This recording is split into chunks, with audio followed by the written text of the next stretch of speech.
We are your home theater and AV questions answered. This is AVRant. Want your home theater or AV question answered by Tom and Rob? Send it to question@avrant.com. Welcome to another edition of AVRant. I'm Tom Andrew, and I'm here with Rob H. This is AVRant. It's your home theater and AV questions answered. And are we gonna talk about social media when we get to the how to contact us? I guess that's when we'll dig into all the social media happenings of the past week, because you know that's what we like to talk about here on this podcast, isn't it? It was quite an adventure. Very, very stable genius. Ah, yes. He's a very stable genius. Yeah. Is all I haven't even seen what might have happened yesterday or this morning. I saw I have no clue. Yeah. I don't care. I don't know. I can't get signed up for Threads anyway, so. Oh, okay. For whatever reason, I can't get it to work. Spoiler Every time alert. I try That's what we're going to be Every time mentioning. I try, it doesn't work. Okay. All right. What did you watch, Rob, before we get into our podcast that answers people's home theater questions? We will get to that in just a bit, but yeah, I watched Infinity Pool. Is that like Deadpool, but he's got No. the Infinity Gauntlet? Most definitely not. No, it has no relation to any of those things. This is Brandon. I gotta say, I'm disappointed. I thought that's what that was gonna be. No, I was like Deadpool with the Infinity Gauntlet. How could it go wrong? Who knows? I mean, he might do a parody of that at some point. But no, this is Brandon Cronenberg. That's David Cronenberg's son. So there's a whole thing where he's doing somewhat similar movies to his father, like what Isn't David like Cronenberg Dead was known Ringers for. now a series on Amazon Prime? There's Is that something right? called Dead Ringers. Yeah, I haven't And watched that's a it. Cronenberg property as well. I saw that movie in the theater. Just hated it, but go on. Yeah, so Infinity Pool. Basically, I'm of two minds of it because I really liked the opening of this movie quite a lot. I thought I was in for a real treat. I mean, it was very, very stylized. They do this crazy, long, sweeping, turning, twisting camera move at the opening of the movie, which is, meant to give you this idea of you're distorted, kind of in a weird world, all that type of stuff. And it was very stylized and a bit overdone, and a bit hammy, but I enjoyed it. And then Mia Goth and Alexander Skarsgård, one of the Skarsgårds. I think it's Alexander Skarsgård starring in this as the two I leads. didn't realize there was more than one, but I guess that. Oh yes, well, because there's Stellan, who's the father, and then both sons are actors. So yeah, anyway, this is Alexander Skarsgård, I'm pretty sure. But Mia Goth, who's getting quite the name in all of these. A little bit elevated horror type movies that she's in. Okay. So she was in like X and forgetting the name of the main one that she was in just recently. Anyway, she's in this as well. Fantastic performances from the both of them. They really carry the movie. It sort of lives and dies on their performances. Pearl, that was absolutely it. Yes. So I have never heard of any of these movies. Go on. Okay, so I was really quite taken by the whole opening of this movie, and I was hoping that I was going to be in for a real treat. I felt fairly disappointed by the last half of the movie. So overall premise, what's going on here? This is basically asking the question, if consequences were more or less removed and you had enough money to make that the case where you can remove those consequences, what might people do? And unfortunately, the answer given in this movie is exactly all the boring, mundane answers that you would expect of sex, drugs, and murder. All right, that's what people resort to once consequences are removed. And I was like, really? That's kind of all we're going to do with that idea? Like, so it's more interesting than just that basic question, because the whole setup of how do you get to this situation where there are essentially no consequences for these people on this sort of resort island where they're all staying on a vacation. How we get there is some of the interest of the movie. If you're looking for the plot of how all of that, the mechanics of how all of that takes place to make a lick of sense, it absolutely does not. This is within the Cronenberg milieu, whether it's father or son making it. So we're not going to worry too much about, because I mean, there's the obvious plot thing of if this is possible on this resort island, why aren't they outlandishly rich and have developed this technology to all the people in the world? Why would it be exclusive to this one tiny little resort island? That makes absolutely no sense whatsoever, but that isn't the point. So as critics and analysts of this movie has pointed out, maybe it's, I mean, you can't exactly call it autobiographical in any way, but sort of like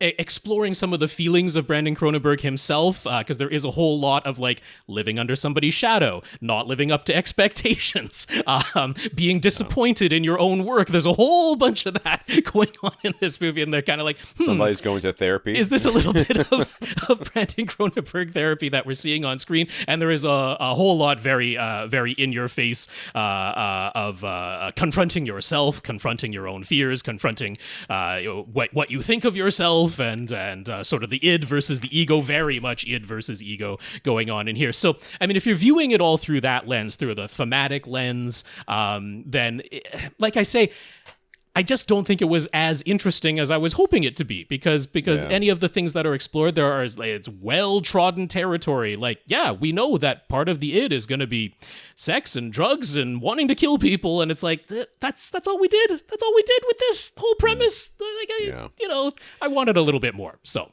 yeah, I'll tell you, somebody who has, as I'm getting on in age, I have met more people that have finished life, if you will say. You know what I mean? They retired early, or they made a bunch of money, and now they no longer need to work and something like that. And most of them will tell you that they thought it would be different than it was. Okay. They thought that it would be like they're just going to party or just relax all the time, and they just immediately get bored. Like, whatever got you to the point of you being able to retire early doesn't stop because you retired. It's not like you win and you're like, oh, I got to take a nap now.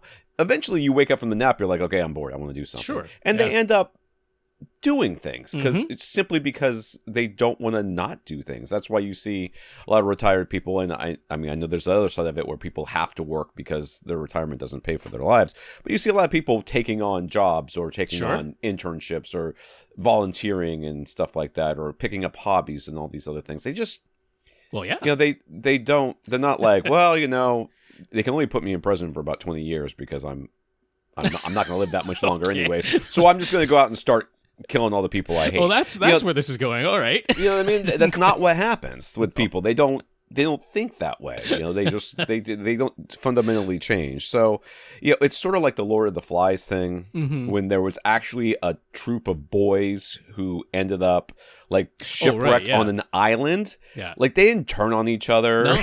they didn't like all the things that happened in the Lord of the Flies. They're like, nope, one guy got hurt. They all helped him. They carried him along. They did all these things. They stuck together. They banded together because they were in the midst of a crisis. And that's what you do when you're in the midst of a crisis and you're a human being. And you look at, like, when on the power all shut down in New York, did it immediately turn to the purge?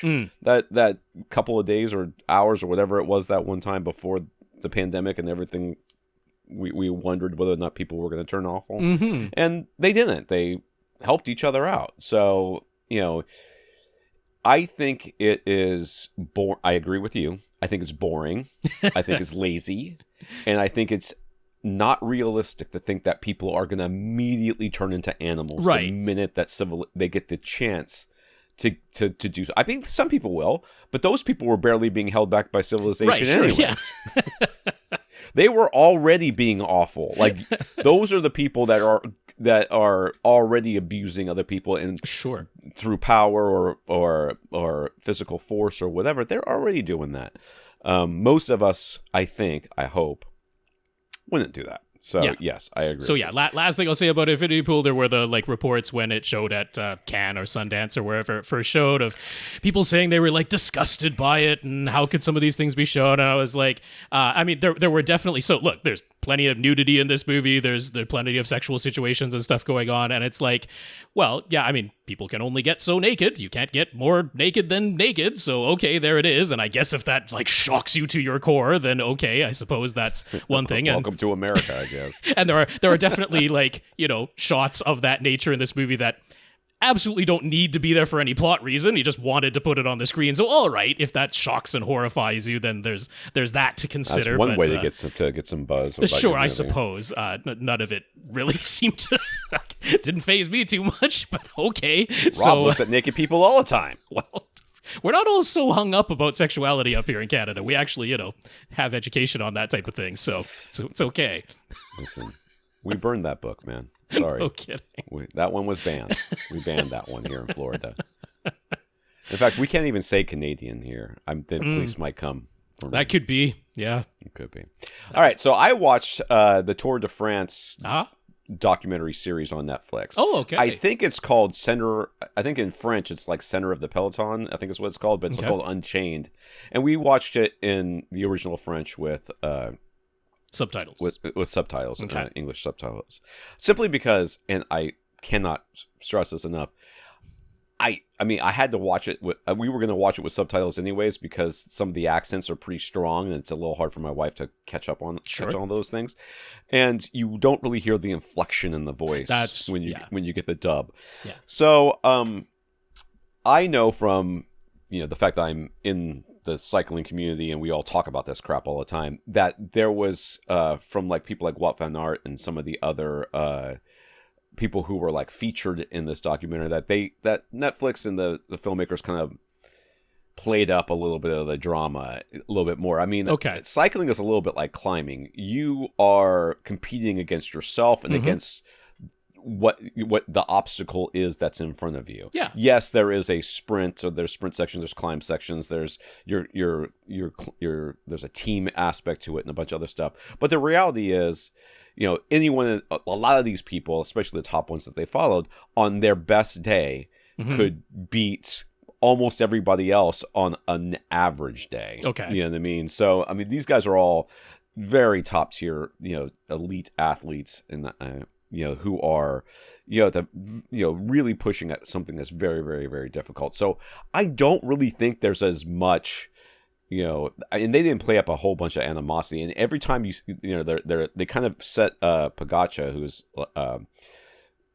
not really framed as the villain, but the main person that they're trying to beat because he won the Tour de France the year before. All right. So he's kind of the guy Everyone's chasing the champion. That makes sense. Yeah, and they're always talking about him and stuff like that. We got to beat Pogačar. We got to watch out for Pogačar, all these other things. And every time you see him on the screen, he's smiling and giving guys who beat him congratulations and patting him on the back. He's like the nicest dude.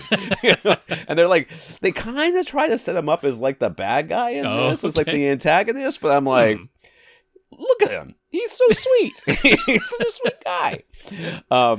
So I think they played some of that up, but my wife loved it. Okay. And I of course liked it, but it's really well shot, and you get a lot of the history of these different people. And one of the things that teams do in the Tour de France is some teams are there to win the whole thing. Sure. They want to win, and they want to be known as the team that won. But some teams are just not big enough, and they know it. They don't have enough money. They don't have the resources. They don't have the riders. They know they can't win the whole thing, so they're not even trying. What they're trying to do is win a stage. Okay. Just one day. Remember, it's a 3-week long, I think with 2 off days. 3-week long, it's maybe 3 off days, race. And it's hundreds of, it's 100 miles plus per day. These people are riding. It's nuts that these guys are going as fast as they are for as long as they are. So there are certain stages where you're like, okay, the main teams are not going to kill themselves to win. They just want to make it through to the end and not lose any time for their main person against the other team's main person. So those kind of people will stick together. So if you're a smaller team, you go all out in one particular stage, you can overtake the team that's going to end up winning the whole thing. So you end up getting like these particular days where you get to see these couple of smaller teams who are like, we gotta win today, and it ends up becoming very dramatic, you know. And I would highly recommend it. I mean, it is even like my wife, she will tell you, she's like, I watched cycling with my husband because I can talk through it and he doesn't care that much. Okay. And also, it helps me fall asleep because I don't care that much. Yeah, it isn't I'm sitting there massively going, plot-driven. You can't miss any dialogue. Right. You'll So, survive. but with this, she was like, now she's paying attention. She's like, oh, is that Jasper? I'm like, yeah, it's Jasper up there. Oh, is that Wout? I'm like, yep, that's Wout. Wout's doing this thing. Oh, which one's Wout in this one? And, which one? Where's Vindigo and all this other stuff? So it's very. It kind of gives you a little bit of a background, and it's funny because we just finished that right before the Tour de France started. And now Jasper Philipson, who is he's got a couple of episodes where they're showing him in this. He is now doing very well in the Tour de France for his team, and now my wife's like totally invested in how he's doing. So it's quite good. I think it's quite good. They're filming another season of it this year, and it's funny because I'll see at the end of the day, I'm like, oh, this is going to make a good episode. Somebody comes out of nowhere and wins the day, and so I liked it quite a bit. Good. They're not really talking about how fast they're going. It is crazy how fast these people are going. It is nuts, and when they hit the ground, they're like, they mentioned it one time, like, when you hit the ground, you've only got a thin layer of lycra between you and the ground. I'm like, you don't understand how fast they're going. Like, go down the street at 45 miles an hour and jump out your car in a bathing suit. Yep. That's what these guys are doing on these stupid bikes, and it's nuts. So is it a single contained documentary, or is it a series? It's a series, 8 episodes. Gotcha. So, and they kind of jump around a little bit time-wise so that they can, like, piece together the different teams who are trying to win individual days. So, it's very... The end of the Tour de France last year was, in my opinion, kind of anticlimactic. By the time the leader got the yellow jersey, he just kept it all the way through. Like, there was no. So the end of it's not super. They ended up showing a lot more of the early days than the end days, which I thought was fine because, like I said, I thought it was a little anticlimactic. Once he got it, he never lost it. It wasn't like a big photo finish sort of thing. But it was it's very good. It's very well done, and I was I learned a lot about these people. They get their backgrounds and stuff like that. I think one of the funniest things in the whole, not haha, but funny things, is when Wout van Aert, who's one of the top cyclists in the world, like, this guy is crazy. He's like, well, I'll never win because I'm one of the bigger guys. I'm like, that man is 130 pounds soaking wet. He's like, you feel like you could pick him up with one hand and throw him over your fence. I mean, getting into jockey territory here. It's not quite that, but there is an element of it. But sure. It's it's not like. And we talk about, there's a lot of talk about athletics and all these other things that are going on in the world right now. There is so much genetics that go into becoming one of the top athletes in any sport. Like, if you look at what's his name, the swimmer, who is just like, they went through his body and just showed, the American swimmer, what's his name, who Michael won all Phelps? the medals? Phelps, yeah, went through his body and just showed how he's a mutant. I mean, proportionally, he's proportionally disproportionate to the average human being. Yeah, which makes him a phenomenal swimmer. That's but right. when you see him, you're like, that's a goofy looking dude, right? If he did not have a bunch of gold medals hanging around his neck, you're like, man, you're freaking me out. Can you go stand someplace else? So, and the same thing with these Tour de France guys. They're all like just absolutely, they're built in a very similar way, and you'll see some of the bigger ones, and they're just never going to win. They're never going to get a yellow jersey or even win a stage because they're just, their weight to power ratio is not right. It's not. It's crazy. Anyways, let's get on to this podcast that we sometimes. I think we sometimes do a podcast. We sometimes do, but once a week. This is AVRant, the podcast that answers your home theater and AV questions. Get your questions answered. All you do is ask us by emailing us at question@avrant.com. You go to our website, AVRant, and you can find our show notes as well as our Flickr album, so you can follow along with the pictures of which we will be speaking. There'll also be our older episodes. You can find us at facebook.com/AVRant podcast, youtube.com/AVRant, where the pictures will be embedded in the videos, and it's just us sitting here talking. That's right. We're basically, we're a country apart. We're 3 time zones apart. So Yep. we do this via Skype, and this is how you're seeing it. And when you contact us directly, it's rob@avrant.com. His Twitter is... No, you don't have Twitter anymore. What is it now? It's Thread now. Yeah, I'm over there on Thread. I'm still at First Reflect, so I didn't have to change the lower third whatsoever. Very handy. Yeah, so I'll let you say yours, and then we'll I don't have one yet. Mention this thing a little bit. Well, you've got Tom at AVRant.com. Tom at AVRant.com, yeah. So in order to have a Threads, you have to have an Instagram. I never made an Instagram. Okay. But it's easy enough to do because you do have Facebook. You would think. Yeah. Okay. I mean, if I did it, my Facebook is a mess. Right. I went to go make one, and then So first of all, I wanted to make one just for Tom at avrant.com. Right. Right. I wanted to make that, and I put in the information and immediately suspended my account for 180 days. So I don't know what's up with that. I can't get it to go. So then I was like, well, I'll just make one personally for me. Yeah. So for my Facebook, I was like, and then for some reason I backed out and I went back in, and when I did, it was like, no, something's wrong. We can't do this. Because on Instagram, you can choose a handle, so you don't have to use your real name from your Facebook account. You can have a handle on Instagram. Then your Instagram handle automatically gets imported into Threads. If you do that, you can't separate Instagram from Threads because Threads is part of Instagram.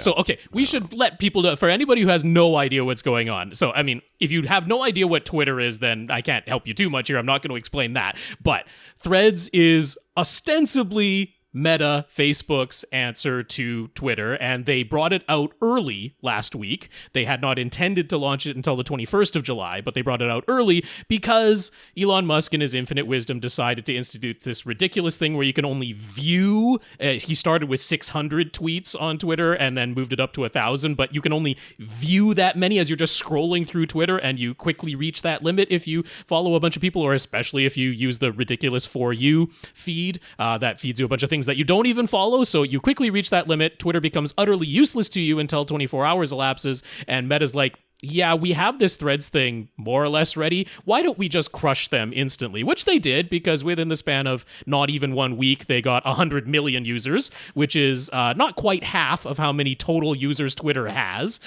So that was pretty darn quick. Makes sense, since there's over 1 billion people signed up to Instagram. So if you have Instagram, Threads is a part of that. You can go into your Instagram account, go into your settings, and they'll flash it right there now. Hey, do you want Threads? And it's like, get in there, and that's their Twitter clone essentially. So, I never wanted anything to do with Facebook. I got on there more or less because it was like mandatory for certain things to sign up for. So I didn't use my real name on Facebook and all of that stuff. But I'm like, okay, once I had that, then I just claimed my handle everywhere. So I claimed my First Reflect handle on Instagram, never posted a single thing on Instagram, but at least I had my handle. So it was quite easy to port that over and join Threads. So the thing is, I've been looking for a Twitter alternative because it doesn't seem like Twitter is long for this world at the rate things are going. I was quite happy with Hive at first, but just nobody moved over there. I mean, some people did for a short little while, but they just more or less went by the wayside, and I was disappointed in that. So, I've looked at Mastodon. I find that difficult to use because the main way I find people to follow is by the people I already follow. I look at who they're following, and if they're following somebody interesting, I add that, and Mastodon just doesn't make that easy to do. And I find that very frustrating. You have to know exactly who you're searching for over there. And then there's, other ones. I don't have an invitation to Blue Sky yet, so I have no idea what's happening with there, and they've got 250,000 users, so it's really, really small community over there right now. And then the bunch of the other ones that I just have no idea what's even going on. So first day that I tried out Threads, and it was like, oh yeah, this is it. This is going to take off. Everybody who had an Instagram account, which is 1 billion people, a tenth of them just instantly clicked the button and oh yeah, we're here now. Oh, hi everybody.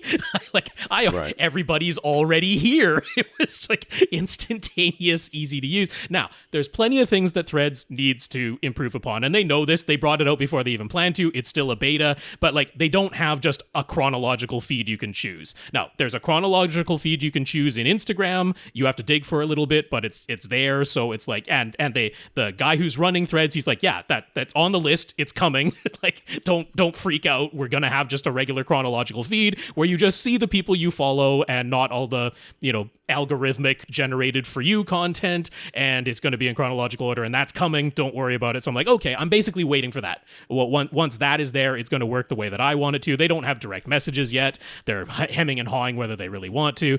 So like, there's a bunch of things they got to work on, but I'm like, everybody's already there. It's instantly obvious that this is going to replace Twitter.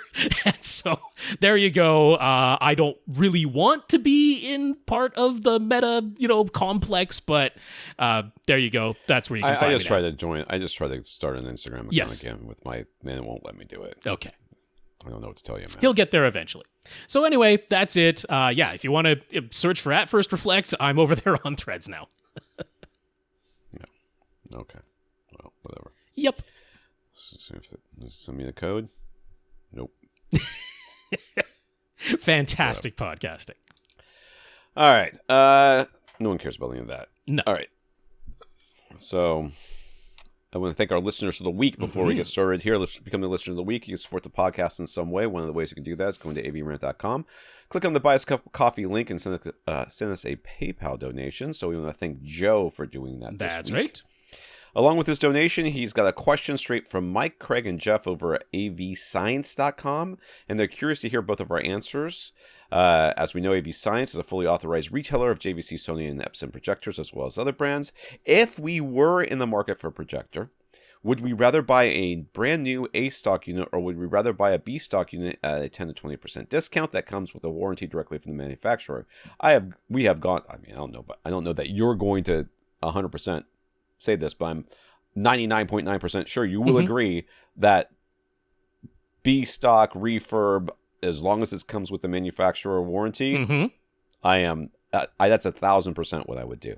1,000% of the time. I am fully in agreement there, with the one little caveat about projectors, that if it is a lamp-based model, I want it to be made clear either that it is a fresh, brand new lamp in the refurbished B-stock unit, or tell me how many hours are on the lamp. Both of which should be possible to do, right? It should be possible to make it clear in the listing, either this is brand new lamp, fully replaced, or how many hours are on that lamp. I want that information specifically with a projector. Now, with the JVCs and the Sonys, the Epsons now, with the laser light sources, that's going to be a little bit more difficult. Obviously, it isn't going to be brand new. They're not going to rip out the laser light engine and put a new one in. So tell me how many hours. Not that it matters too much on the laser ones, but I mean, hey, if I'm buying a B-stock unit and it already has 10,000 hours on it, I want to be aware of that before I go purchasing that. But other than that, I would absolutely go for a B-stock unit for sure. That would be my answer. Yes. And I think that I would rather have a projector with, if it's B-stock at least, I just want an extra bulb. I always want an extra bulb with a projector, if at all possible. But, if it doesn't come with that, I mean, 10%, 20% off, 20% off in particular. It's quite a bit of money for some of these things. Sure. And of course, again, with the laser models, that's not going to be an option. Yes. But anyway, thank you, Joe, very much for your donation. That is Joe, who was our guest co-host there a number of weeks ago. So thank you for continuing the support. All right. We also want to thank our 132 patrons over at patreon.com. Patreon's a service where you sign up to become a monthly contributor to the podcast. Every month, they'll take some money from you and give most of it to us. So thank you to our 132 patrons. That's for sure. That's patreon.com/AVRant podcast if you would like to sign up to make an automatic monthly donation. So a big thanks to our 132 patrons over there. Where'd everybody go? Come on back, folks. We haven't changed. They're all over at Threads. They are. They're all over there. We're going to have to chase them down. But come on back. You'll have to. I can't get on the dang thing. That's right. Re-sign up, and thank you very much to everybody for your financial support. And if you can't support us financially, we completely understand. Just support us in some way, and we'll mention you here. Gurinder was on a family vacation to the Vancouver area last week, visiting several of his cousins who live throughout the Lower Mainland. He managed to find some time to meet up with Rob and treated him to lunch. That is true. Thank you very much, Gurinder. We had a very, very pleasant conversation. So both of us are Canadian, and we did the absolutely most stereotypical today Canadian thing that any two Canadians can do. And people might be like, well, you talked about hockey. Nope. Yeah. We talked about housing prices. That is the most stereotypical thing that any two Canadians can do now, is complain about housing on the west coast prices. Of this continent, I think, talks about nothing but housing prices. It's nuts. Right.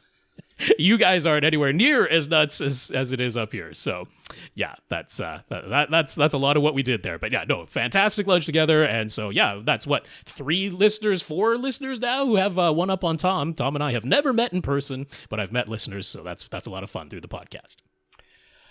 Dale bought a PB1000 sub from SVS and told them we highly recommend their products. That is true. Thank you. Yes, thank you, Dale, for the shout out. And we got notes of gratitude from keeping the podcast going through the, I think, finally we can say death of Twitter. Oh yeah, it's just, is it dead? I don't see. Did somebody spend $44 billion to basically kill a social media? I mean, that seems like a lot of money, especially when it's not yours. Especially when you had to borrow it. And then the just absolute debasing that everyone predicted would eventually come on from this fellow. Just the straight out of a Mad Magazine lowest of the low, and it's like, nope, you Mr. Billionaire Man actually typed that and hit post. You decided to do that, did you? So fantastic. Weird. Also, by the way, if they ever actually do have that physical cage fight, and if you're like, what the heck are you talking about? Zuckerberg and Elon Musk have outright said they're going to have a physical fight in a cage. They've said they're going to do that. I can't think of anything less entertaining than watching those two nerds roll around the ground with each other. This is a horrible degradation of society, but I, like, who even, if you want some certain money, Zuckerberg would 100% destroy Elon Musk in a physical fight, despite weighing a lot less, because he's actually trained in MMA. Like, it's not even going to be remotely close to a contest. I won't even click on the headline that says, this is the winner. Do you want to know who the winner is? Click here. I'm like, don't care. I don't care. Anyways. Yeah. Notes of gratitude for keeping the podcast going from Jason, who continues to enjoy the podcast and looks forward to listening every week while he's out walking his dog. Must be log walks. And JR. So thank you, Jason and JR. Thank you, Jason. Thank you, JR. In the news from Mike, one of our listeners, Mike, he sent us news about Jim Salk from Salk Sound has posted on both AVS Forum and Audio Circle Forum that he's closing down business after 20 years and their speaker manufacturing equipment will be auctioned off. Jim had posted a couple of years ago that there was no succession plan in place for any family members or friends to take over. And the proposal for CSS Audio to take over the brand unfortunately fell through despite good faith efforts on both sides to make it work over the past few months. Salk Sound, which is, I have no problems with the company except that it's hard to say. Okay. So Salk Sound stopped taking new orders for speakers a couple of months ago, but they will continue on for the next 6 months or so to make sure that all standing orders will be fulfilled and remaining inventory will be sold off. So, okay, let me finish reading this and then I'm going to say something. Jim indicated that the Salk Sound name might carry on in some form as he does not intend to retire fully from the audio industry, but in terms of manufacturing speakers and making custom speaker cabinets, those days are done now. So let's say that you have Salk speakers and you're thinking, oh my goodness, what happens if a component breaks? You know, should I try to catch, like, if they have like tweeters for auction that are the tweeter that is in my speaker, should I buy one and you know, stuff like that? I don't think so. I don't think that that's something that, you know, you should worry about. Most of the time with I will say the one tweeter I have ever blown was in the Salk Sound speaker. Now, I do not think it was the speaker's fault. I mean, you could make the claim or make the assertion that, you know, speakers should be protected and there's no way you should be able to blow something, but the volume on my receiver was way up and I got a test tone disc from another manufacturer and I stuck it in there and hit play and it was mixed so stupidly loud. I cannot even even tell you how loud this thing was mixed that that no one in their right mind would have anticipated how loud this thing was. So, yeah, it blew one of the tweeters in my speakers. But I don't think that you need to worry about. Jim Salk intends to still be around, available online. I mean, he was basically saying that he's like, at the prices they were charging, because I mean, he did a lot of like fully custom cabinet work. Yes, and I mean, really beautiful stuff. Beautiful speakers. It is a shame that they are closing down. It is absolutely a shame. And some people were like, okay, they weren't cheap. They weren't cheap, but they were way less expensive than like competing things of that similar finished quality or that custom level. And he was basically like, yeah, because he was running it like almost as a hobby for him, he was like not making any money. He wasn't necessarily losing money, but it was not some kind of gigantic profit driving business, which is why it was so difficult for any other company to be able to come in and take over, because unless you were essentially willing to work for free, the prices were going to have to rise fairly steeply, fairly dramatically. And he made he was very upfront, made all of that very clear on all the forums and all that. So it's not like he was trying to, trick anybody with what's going on. At some point, you're like, yeah, it's basically time for me to retire. He doesn't want to retire. He wants to still be involved, but it's just a bit much running this entire business with no succession plan in place. So it is an absolute shame. We are sad to see that go, but it is a well-deserved, well-earned retirement for him to take, semi-retirement for him to take. We have to thank Jim Salk for everything that he's done for the industry over the past 20 years. He's been a fantastic contribution. So wish him well. And yeah, like Tom says, I wouldn't worry too much. He's still going to be around, and I am confident with the way that man is, that if you have any sort of issue with a previous Salk Sound product, you get in touch with him. He's going to do his best to try and help you out. Or at least point you in the right direction. That's right. Yes.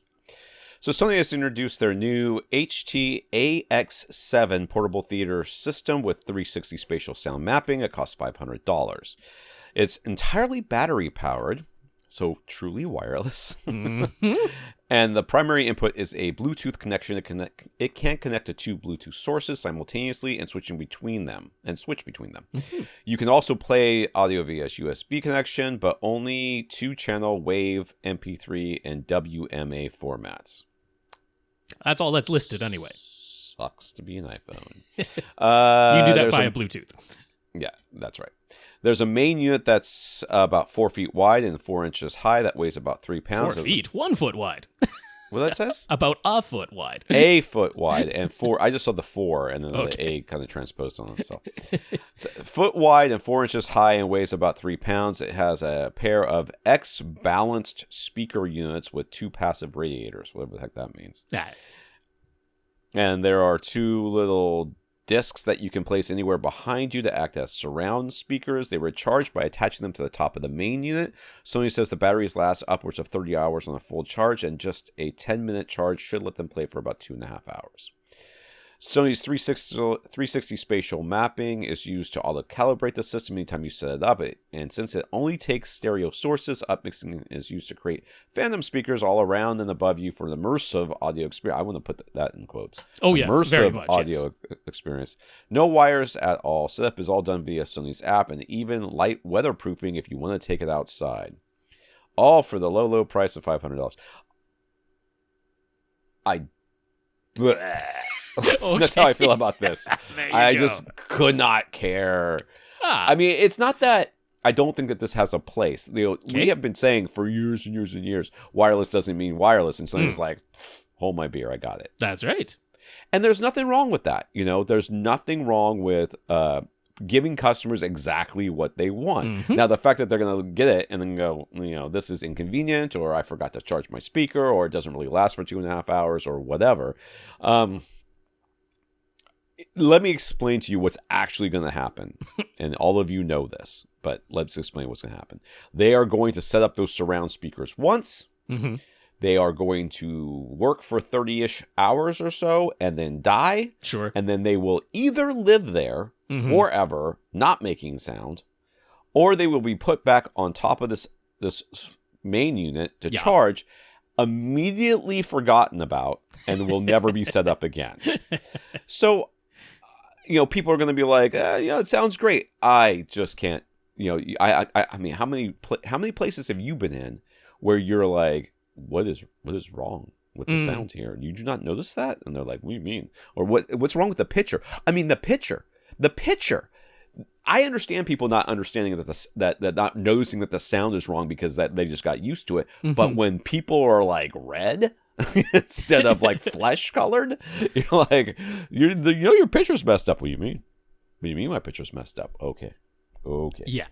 So this is never going to sound good, but it's not meant to. I kind of like the idea of this thing, honestly. I think so too. I'm kind of taken with the cute idea of this thing. I mean, they're obviously aiming it at the crowd of like, yeah, I don't have a TV. I watch everything on my laptop, or I watch everything on my tablet or my phone. But, especially if like I watch everything on my phone, I want better sound than that. I'm at home. I don't want to put on headphones. I mean, they show the woman just sitting on her bed or the guy just sitting in a single chair. And it's like, yeah, I like how they just photoshopped the picture of the thing on the bed around her. Oh, absolutely. Like it's not even actually on the bed. They're like, we can't make it sit flat. So there's no shadows. There's no indentation from the 3-pound weight. Yeah, no, that just went there. But I kind of like that cute idea. I think it makes sense. I absolutely agree. Like, yeah, people are gonna, they're gonna take off those wireless surround speakers and put them behind and on either side of them a couple of times, and then they're never gonna do it again. Those things are just gonna get lost, or they're gonna just live on top of the unit, and that's the only place they're gonna stay. But yeah, the idea, I like it. But like my main drawback of this is these are all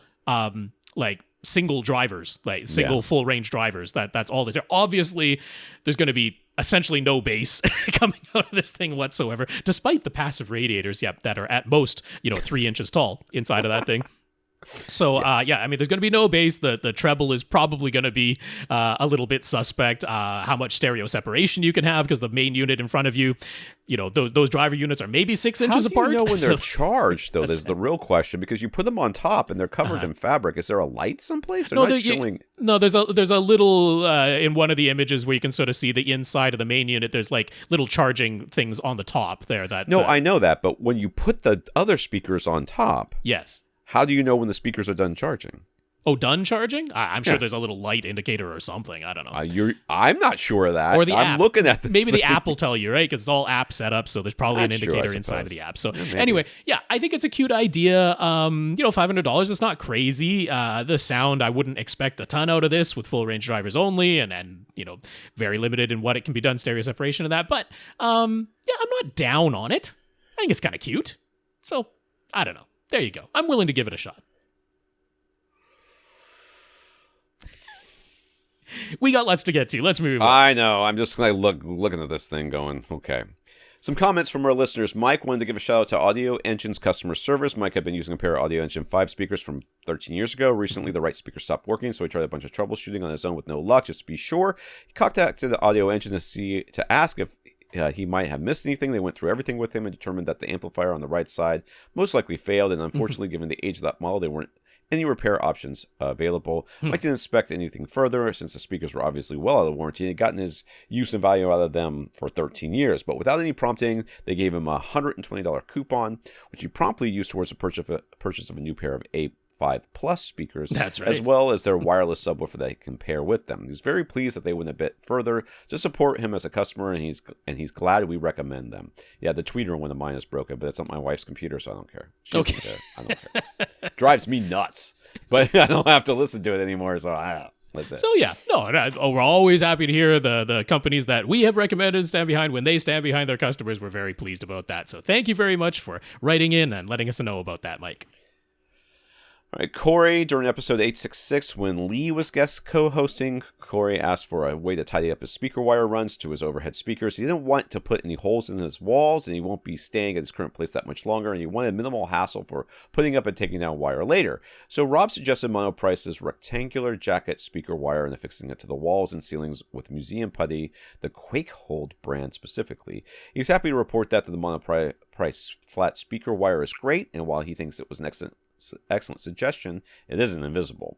But it blends into his white walls pretty darn well, and he's certainly much tighter looking than just regular speaker wire hanging down or tacked to the walls. It's just what he was hoping for. And there's a picture, if you are not on whatever, there's a picture. Yeah, no, so certainly like that, like, yes, you can see that that's a speaker wire there, but it looks like, okay, it's in place. It's certainly very tidy. It doesn't look like just a wire that's dangling down or something like we've certainly seen. I've got stuff like that in my setup where the stuff just draped and dangling all over the place. So there you go. I'm glad that suggestion did what I was more or less hoping it would do, and that is easily removable, and you can take it with you, and you don't even have to throw it away or leave it in place.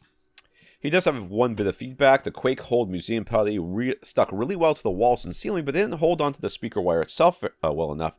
Not quite enough sticking power. Thankfully, he found a Gorilla mounting putty, which has a very strong hold, but still manages not to mar the walls when peeled back at about $5 a pack. It's just a bit more expensive than the Quake Hold, but certainly doesn't break the bank, so perhaps we can pass along to our listeners for future recommendations. He's certainly happy with the results. Sometimes...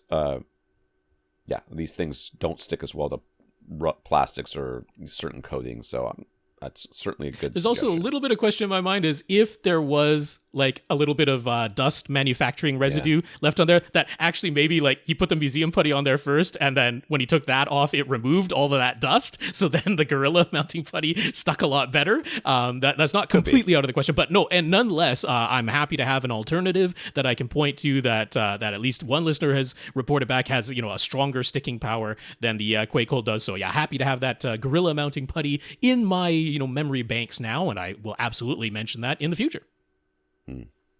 Okay. Over on the Bright Side Home Theater, DJ had an interview with Paul Hurt, who is a recording engineer who's worked in the television industry for the past 20 years or so. The big headline attention grabber was that we've actually been calibrating reference volume incorrectly in our homes for at least the past 10 to 12 years. A new standard for home mixes was established back then with the mastering studios for home mixes calibrating their systems to output 79 dB rather than 85 dB when fed a minus 30 dB FS test tone signal. So that means if we just run Odyssey or the like and then set our master volume dial to 0 dB, we're actually hearing home mixes 6 dB too loud. And we either need to manually recalibrate our channel trims, or we should listen at minus 6 dB, or minus 6 on the volume dial, master dial, whatever. Yeah, I should correct myself there. Sorry, that should have been minus 20 dBFS for, so dBFS is full scale. Those are the 105 decibel peaks that we've talked about as being full reference volume in commercial cinema mixes. So Paul Hurt was pointing out that in the television industry and for the home mixes that they might do for movies in studios, and we've heard about how they do remix movies for the home release either on streaming or on the discs. They do a new mastering session for the home release, and he's like, look, there was an industry standard introduced like 12 15 years ago where instead of setting the reference volume when you're given that test tone, and that, like I say, that should be minus 20. I wrote minus 30, and that's what Tom read out, but because we're used to that on the AV receivers, it comes out at minus 30, but when you're doing it professionally, you do it at minus 20, so we're used to hearing that full reference volume is 85 decibels at minus 20 dBFS, 105 decibel maximum peaks, and he's like, nope, the new standard that came in a while ago was 79 instead, 6 decibels quieter. So the question you have to ask yourself is, what does this mean for your AV receiver and your room calibration, right? Yeah. So according to him, you should, if to hit reference volume, which is 79, not 85, you should be listening at minus 6. But we talked about dynamic EQ. Oh, yes. Right? And there's going to be a whole discussion about that later. Okay. So are we going to talk about it, or can I mention it now? Well, yeah, we can mention it now. Yeah. So the idea here, the question you have to ask yourself is not, where should I be listening? Because you're going to listen on the volume dial wherever's comfortable for you. It's not like you're going to be, I have to listen at 0 because that's what reference volume is. You might be that person, but no one likes that person. So don't be that person. Listen to a comfortable volume level, which might be minus 6, which explains why I'm very rarely anywhere near 0. I'm usually, I'm very rarely near minus 6 either. So maybe that explains that. But at the same time, if Odyssey is still applying curves of equal loudness based on where the 85 dB and everything else. Does it make that much difference? Do we have to then use the Odyssey offset by minus 6? Reference level offset, which there isn't a minus 6 option, but there's a minus 5, which is pretty darn close. Close so enough. You could set the reference level offset to minus 5. Yeah, I mean, what he was pointing out is, okay, like there's content from earlier than this, right? You go back to particularly like THX certified DVDs, right? And you might still watch one of those at some point. Like they were done at the cinema, the commercial cinema, 85 decibel reference. That's what things were mastered to there. The THX certified releases still had the boosted up treble because they were mixing with the X curve applied in the studio. So that's why you had this re-EQ thing under THX to bring that back down, because in the signal they had boosted the treble because of the X curve artificially bringing the treble down. So to make it sound correct, they boosted it in the signal, but then you bring it home, and if you play that without the X curve applied, then it sounds way too bright and shrill. So THX re-EQ, you know, sort of got close to reapplying the X curve in your home. It was a whole rigmarole, but of course there's plenty of discs that weren't THX certified and plenty of receivers that weren't THX certified. So all of that kind of fell by the wayside to where, you know, a good 15 years ago at least, they just started remixing things for the home release and doing these home releases. But he's like, yeah, 10, 12 years ago, got a new standard where the studios themselves are doing 99 decibels full scale, not 105, and 79 decibels when you're minus 20 from the maximum that it can be instead of 85. So therefore, if you just do your auto setup, that's still going back to the old cinema standard. That's still doing, okay, the signal's coming out at minus 30 dBFS, the test tone signal's coming out of your AV receiver. We're going to set that to 75 decibels. Yeah. That's where it made sense in the old commercial industry standard, but that actually should be set now if all you're listening to are remastered home releases within the past 10 years or so. That actually should set that at like 69 instead of 75. So, you know, the two things you could do is you could manually afterwards just go into your trim levels for each speaker and bump everything down by 6. That would be one way to do it. And now you do still set your master volume to 0, and you don't touch the reference level offset of Odyssey or anything like that. And you just manually bump down the trim levels, all of them by minus 6. Or you just turn the master volume down to minus 6 instead of 0, and you're where it's supposed to be. And yeah, if that Odyssey reference level offset, if you are applying dynamic EQ, you just set that to the minus 5 and you're pretty darn close. Right. But that all said, Paul goes on to lament how you cannot really count on that industry standard being followed from movie to movie, show to show, format to format. Volume levels could be all over the place. Yeah.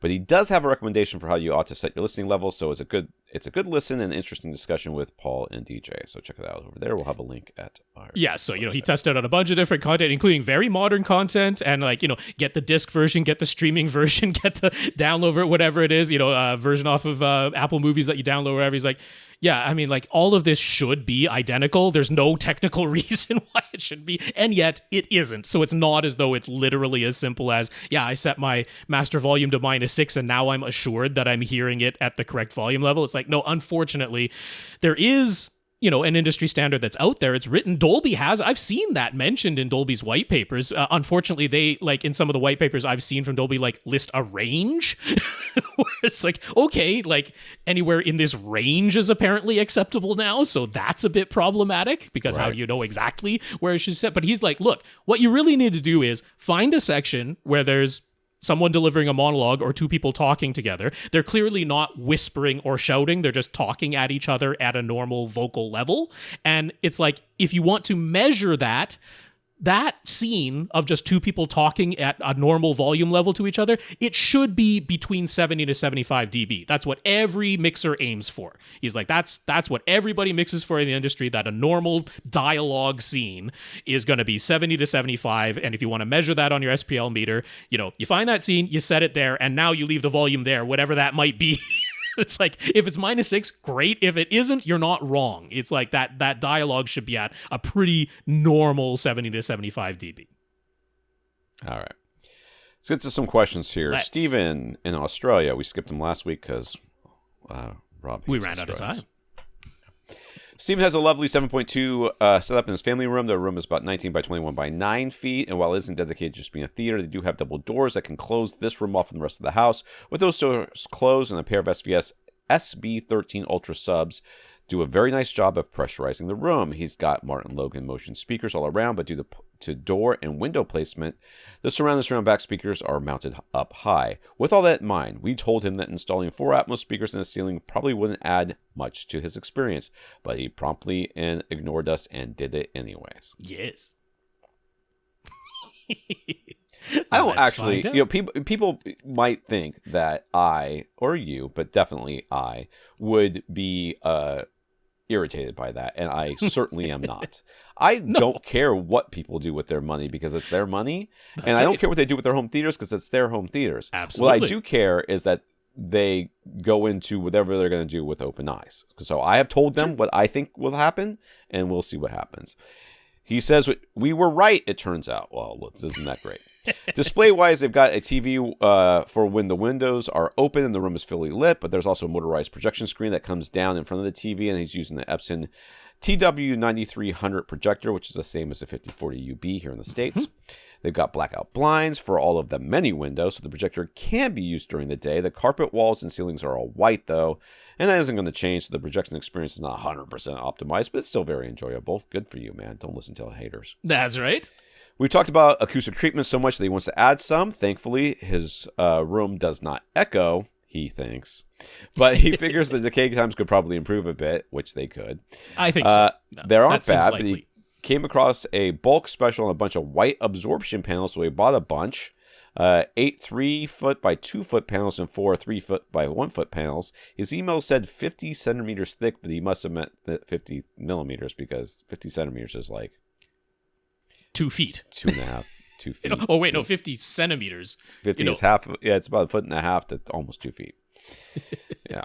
We can't imagine these are 20-inch thick panels. So where would be the best places to put them in his room? And since it's possible to buy even more, should they get more? Where should they all go? Does anywhere? I mean, how many times do I have to say anywhere before people listen to me? So there are speakers in this room. There are quite a few speakers in this room. But there are also quite a few empty walls that have nothing behind it. So, I mean, obviously I would put some behind in the spaces behind his main speakers are in front of white walls. So there's no reason not to put something front behind wall. Yeah. them. Oh, yeah. Front wall for sure. Yeah, you can definitely do front wall. And then behind, what's behind the couch? A window? So yeah, I mean, there's very little anywhere that panels can realistically go behind the seats. Yeah, unless you can freestand them. Yes. Yes. In which case I would, if I could. If you can build little stands for them and just stand them up, then you could. But like at least his seats are not pushed right back against the back wall there. He does have the blackout blinds coming down, which aren't gonna do too much at all. But it's like it's not the worst situation for what's behind his seats, acoustically speaking. It could certainly be worse. So yeah, I'm not too. So this is what I would do if I were you. Okay, first of all, any space where you can fit something. Yeah, I would put something. Yep. Okay, as long as it doesn't aesthetically bother anybody or doesn't stop doors from opening or closing or windows from doing things. And then what I would do, so his right wall, there's 2 windows and a big empty space. That's with correct. 8 AC units above it, right? Yep. I would, as much as you can, just kind of like put stuff up there. Remember, air gaps are good in these cases. And then I would, if you can build like 2 or 3 free floating standed up, put those in front of that wall so that's where they kind of live until you're wanting the better audio experience, and then you move them behind the couch. Okay. So that if you're willing to do freestanding panels, sure. Yeah. If not, you're not. I mean, I cannot express enough how little it matters that you are, that you don't do it optimally. Just do what you can. Yeah, so there's lots of places here, though. This is a case where, look, could you benefit from some specific reflection treatment? Is like if we had completely full rain and didn't have to think about aesthetics or pragmatics whatsoever, could you in this room benefit from some specific reflection absorption? I would say yes. However, realistically speaking, it's like the first reflection point of your front left speaker, it's like, well, you're kind of going to be close to the closet, or when the French doors open up, like you've got some sidewall space next to the French doors on the left wall. Oh, I thought those were stairs. Okay. Yeah, so it's like, I'm pretty sure you could put some panels in between the closet doors and the French doors. I think that, makes sense. That might catch some first reflection there, but like it might not be exactly where, if you moved a hand mirror along that side wall and sat in your seat and looked for the reflection of your speaker in the hand mirror, it might not be precise, right? And, particularly behind your seats, unless you're willing to do freestanding panels. And look, if you're not willing to do freestanding panels, I don't blame you. You know, that's some hassle. Maybe it's not the look you want, having them standing in front of your very nice motorized blinds that come down. So it's like, if you don't want to do it, don't do it. So that means what I'm looking at in this room, much more than specific reflections, is just overall decay times. That's what I'm looking at now, is overall decay times, which at that point means literally anywhere. So I'm looking at this, you've got like this sort of raised ceiling, or more like a soffit that goes around the entire perimeter of the ceiling. You could absolutely take some, particularly I'm thinking the ones that are only 1 foot wide, right? He has panels that are 3 foot by 1 foot. Like you've got space that somewhere in those soffit areas, you could definitely put something. I would try to treat like what's directly above your seat as the first thing there. Like you don't have a ton of those panels, but he's saying, should I get more? Like honestly, you could line the entire soffit there with those 3 foot by 1 foot panels. That wouldn't be a terrible thing to do. You're gonna, just reduce some of that decay and some of the perhaps uneven reflections that are coming off the ceiling. You could in fact put several panels on the ceiling if you're willing to, if you're okay with doing that, having that ceiling, that very completely smooth, flat, reflective ceiling that you got up there, treating that whole thing basically as cloud panels wouldn't be a bad move. That could be a way to visually wouldn't be very obtrusive at all, just having white panels all along that top ceiling. It would be pretty beneficial if you did that. And like any wall space at all, right? You got a little bit of space in some open corner areas, certainly behind your front left and right speakers. That is absolutely a place I would treat, and that right side wall that Tom talked about 100%. So yeah, that's what I would like do. And I'm going to suggest this as well. So you've got this furniture where your TV is standing. So for those of you that aren't looking at the pictures, there's like a cutout in the front of the whole front wall. There's like a massive cutout, and a recessed area. He's got a piece of furniture that goes all the way across, and then he's got some stuff up on top of it, including a TV. And I presume that the projector screen drops down in front of that. Yeah, which is great.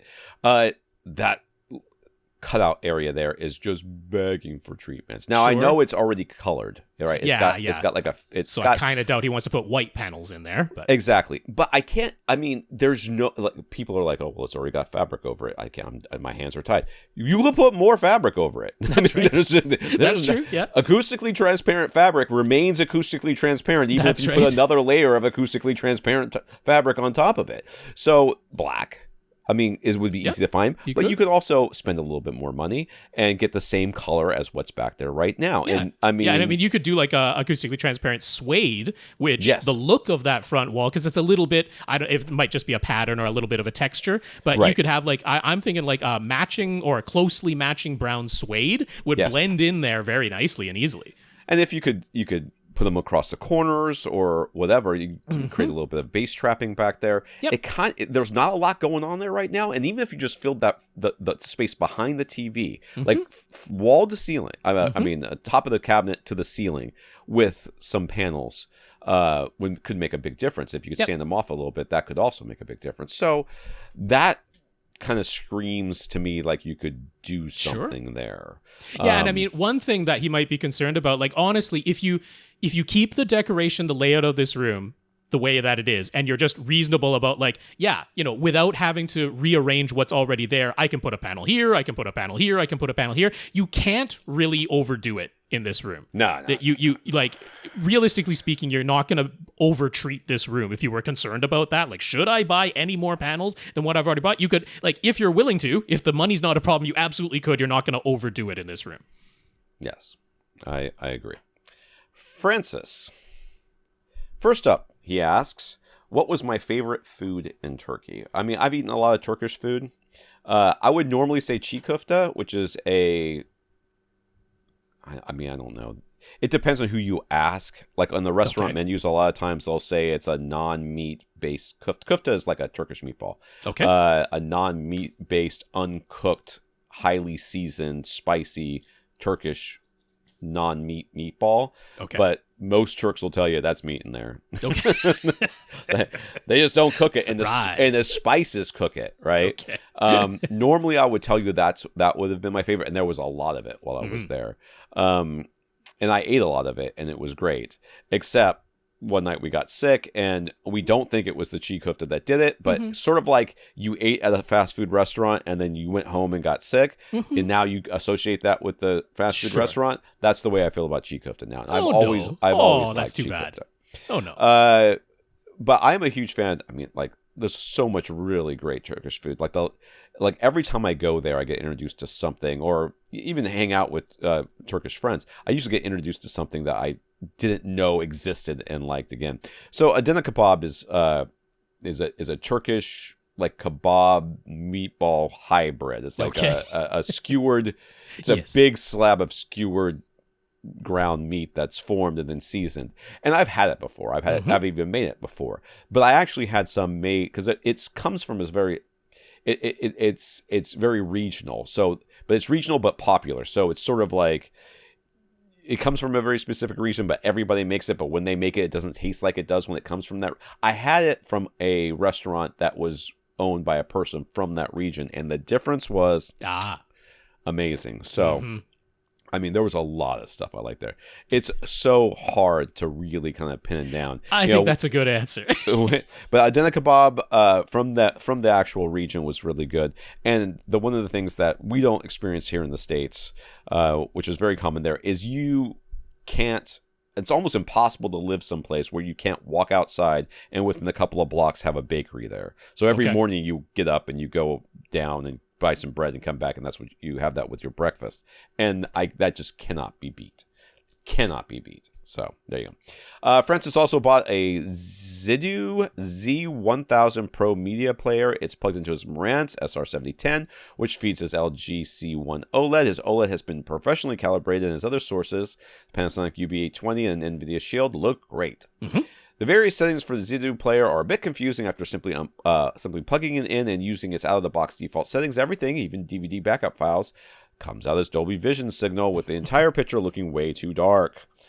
Could we cover which settings he needs to change in order to get things looking correct? Rob, this is going to take a second, I'm guessing? Sure. Yep. Okay, good, because I have to pee. Yeah, so for people who aren't familiar, Zidoo is, it's, more or less a local media playback device. It is not a streaming device. This isn't going to replace your Apple TV 4K or your NVIDIA Shield or your Roku or something like that. This is local playback. So, people who are backing up your own files or have your own movies that you're playing at home, that's largely what it plays back. So very similar to like Zapiti. Pretty similar idea there, but it's running Android as the operating system underneath the hood, and prices are pretty reasonable on the Zidoo players, so they're gaining in popularity, and they have some nice things like actual frame rate matching support and that, so seems to work all right. So I have not used a Zidoo player myself, so I can't 100% vouch for the settings video that I found, but they went through. I'll have a link to a settings video that looks pretty darn reasonable. Now I'm going to then say, okay, this is the link that I'm including. If you're looking at that link, I've got a couple of comments about some things in the settings that they said to do in this video. So I think if you go by exactly these settings, they are perfectly workable and perfectly okay. So I'll just mention this. First of all, a similar thing can happen with the Apple TV 4K when you first plug it into a Dolby Vision compatible display, which is you actually get a prompt asking you if you want to activate Dolby Vision. And you would think that's an obvious answer where you're like, yes, I do. But unfortunately, if you do that, exactly what was described occurs on both the Apple TV 4K and on Francis's Zidoo, where if you click that prompt and say, yes, I want to activate Dolby Vision, everything, the menus, DVD backups, Blu-ray backups that never had Dolby Vision on them, obviously everything, the signal just comes out in a Dolby Vision container and prompts your television to go into Dolby Vision picture mode. So you don't actually want to say yes to that prompt when it pops up. You want to say no. And so then under the Zidoo's settings, you go to the display section. There's an HDR settings section within the display. And frankly, setting that to auto should work. if you're already on auto and you're still having an issue where it's locking itself into Dolby Vision or HDR10, they actually give you granular options. So you have the option of saying, I want Dolby Vision for Dolby Vision content only, or I want Dolby Vision for Dolby Vision and HDR10 content, or I want Dolby Vision for all content. They actually give you those options right there. So clearly you would select, I want Dolby Vision only for Dolby Vision content, and that will get you back to not having your menus and your DVDs coming out in a Dolby Vision container. So then there is, under the display section, again, a Dolby Vision compatibility setting. In the video that I'm linking to, they have it being set to the low latency version of Dolby Vision, which certainly on like the older Sony televisions is what you would need to do to have Dolby Vision work. But for something like an LG C1 OLED that supports display LED Dolby Vision very well and properly, you would actually want to set that to standard instead of low latency. So that's one little change from what's shown in the video. And the last setting that I would alter from what's in the video potentially is under the display setting. Again, there's the color settings. You have the options for RGB, YUV, which is our YCBCR, our regular video signal, chroma subsampled signal, and you have the options for 420, 422, or 444. So in that video that I'm linking to, he set it to 444. That's fine. You can do that. If you do set it to 444 on an LG OLED, you need to go into the input settings on the LG OLED and set it to PC mode, because that is the only way that your LG OLED properly supports 444 video signals. So personally, since any of your DVD, Blu-ray, Ultra HD Blu-ray backups are all in 420 format anyway, that's what I would set it to. I'd set it to YUV 420 and just have it basically output the video signal without having touched it inside the player whatsoever, and let your TV do its thing, because it's not as though you're losing anything. It's not like it re-chroma subsampled it or something like that. At some point, your 420 signal gets converted to RGB. At some point, your television will do it automatically. So you have the option of like, okay, I'll do that in my player ahead of time, but there's no real, honestly, good incentive to do that, and it can sometimes create issues if you don't set your LG OLED to PC mode. So I would just set it to YUV 420. All right. Stan, when it comes to first reflection points on the side walls, treating those with acoustic panels seems to be very common advice. Mm-hmm. But after doing a lot of reading of Dr. Floyd Toole's research and Audio Science Review and Aaron's Audio Corner, it seems to be their connection that if the frequency response of your speakers, both on axis and off axis, is very simpler, then it isn't necessary or desirable to treat those sidewall reflections. Some of the advice on Audio Science Review focuses on treating floor and ceiling reflections, and Dr. Toole himself talks about treating the front wall more than anything else. Mm-hmm. That said, most of this research seemed to be referencing stereo music listening and not movie surround sound. Stan has read other research indicating that treating the room more heavily, including sidewall reflections, is more desirable for a surround sound setup. Where does AVRant land on all of this? Are sidewall first reflection panels unnecessary and in fact undesirable? For just a pair of speakers with wide even dispersion, are sidewall panels needed for surround sound and maybe only for surround sound? And if you have speakers with wide even dispersion, which room surfaces ought to have panels? So one of the things that happens with a lot of this research, and it's, I am not disparaging anything that anybody has done on any of these outlets of which you are speaking, mm-hmm. is rooms can be much bigger than what your traditional home theater. They also assume and will often kind of stipulate that you have options. Oh yes, yeah. that your room has no ingress or egress. That you just teleport in there through the floor or ceiling. Well, if or that's something like that. The theoretical modeling, if that's where you're taking it all from. And then even with that even if there is a door that you have to work around, there's no, or maybe a window that you have mm-hmm. to work around, that there's nothing else in the room. That there's nothing on the walls, there's no decorations, there's nothing. It's just, you could put a panel wherever you want to put a panel. Where I stand on this is, sonically, mm-hmm. the difference comes from having the panel. somewhere in the room. And oftentimes, like our last questioner, who is got this very specific room, and not the last question, the question before that, Stephen, who's got this very specific room where he can only put panels in very specific places. What are we gonna say?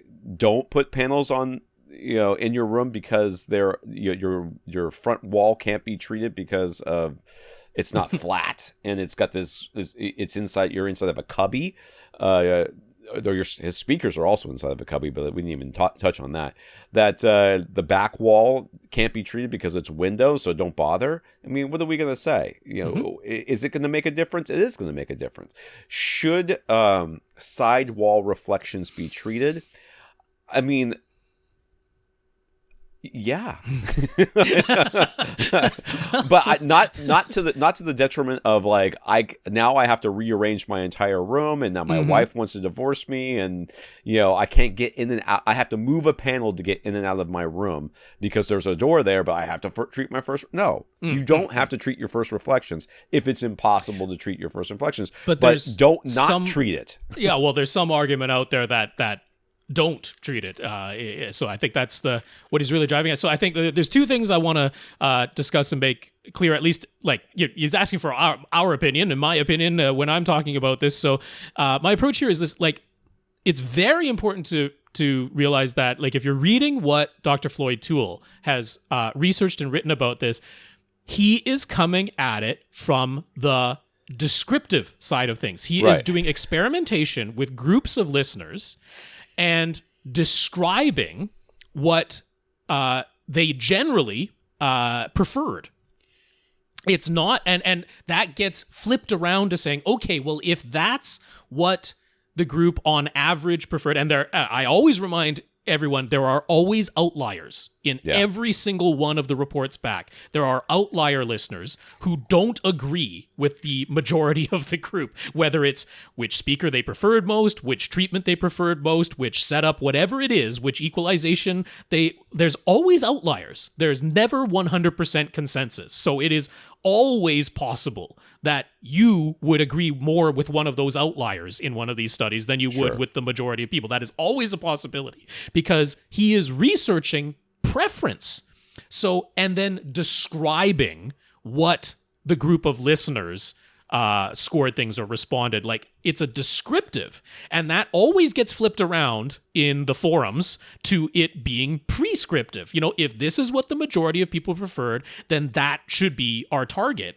And that seems to make intuitive sense, but it isn't always scientifically valid to say if this is the description of what the average person prefers, that is what everybody should aim for. That there isn't a one-to-one correlation always, or a causality between those things. So it's very critical to understand that they are using whatever particular speaker was under test. And in that scenario, okay, like they've done the tests where the average person in a untreated room preferred a speaker that measured anechoically flat and then preferred listening to that speaker without extensive equalization applied to it. And everyone points to that and says, okay, well then that is what we should do. It means we should have untreated rooms, we should have speakers that closely match the M2 mastering monitors if that's what they used, or one of the Revel speakers if that's what they used. Like, those are the speakers we should have, and then we should have minimal EQ applied to that, only below the transition frequency. We've been talked about these topics for the past few weeks, and they're like, that's what we should do because that's what the average person preferred. Now, there's some validity to that. Okay, you get those specific speakers, you find out approximately at least, or preferably exactly, what the dimensions and makeup of that room were, and you match your room to that, and you sit in the area where the listeners sat, and you do the same equalization, and if you're an average person, then you will probably prefer that sound too. Okay, yeah, that's reasonable, but then we're on the flip side of it going, well, somebody's coming to us with a question. They don't have those speakers. We know that for sure. They aren't the M2 monitors or the Revel speakers that were most likely under test, or one of the other JBL professional speakers they might have tested before. They aren't those. So, okay, there's that. They don't have that listening room. It's a open great room. It's an L-shaped room. It's whatever it is. They got a bunch of stuff on their walls. They don't have that room. They're not sitting where the listeners sat. Like, there's all these other variables that haven't been met. Now, what do we give as advice? What should you do? So from the reading that I've done, I found myself agreeing most with Kevin Vakes, who's the guy who runs Revel, part of the Harman Group, very much involved with this research. Revel speakers have often been used in the Harman research. So he's part of this group. And he has said he's had disagreements with Floyd Toole about prescribing what people should do, because Floyd Toole is out there saying, like, yeah, he doesn't really think that we should be doing a whole lot of sidewall reflection treatment, that in their studies, people have preferred not having the sidewalls reflected because if you are using even wide dispersion speakers, those sidewall reflections are important. That it's actually important that when you do take them away by having absorption panels on the sidewalls, that people don't like the way that sounds. They prefer it when those sidewall reflections are included. And he's been on record saying that. And then Kevin Vakes has said, it depends. He's more like, the smaller your room is, the closer those speakers are to the side wall, the more it sounds better, in his opinion, to treat the sidewall reflections. And we see a lot of rooms in our questions where it's a small room. It's a compact room. And we know those speakers are basically going to be pushed up into the corners. And I'm like, I go along with Kevin Vakes' advice and my own experience, my own personal experience, where if I do not treat those very strong, immediately following the direct sound reflections, I find that I am too aware of the acoustics of my room. It becomes very clear to my brain that I am sitting in a very small room at this point, and it sounds much better to me with the illusion, thanks to absorbing those reflections behind and to the sides of the speakers, that it seems as though those walls aren't quite so closed in. You're in a much larger room where the sidewall reflections are considerably farther away, and I absolutely agree with the advice that, yeah, maybe you don't necessarily want to treat the sidewall reflections then, because you don't need to create the illusion that your room is acoustically larger than it physically is. Right. And I think that depends advice very much makes sense. So the other side of it is the thing that I mentioned before, which is that it also depends on the recording that you're listening to.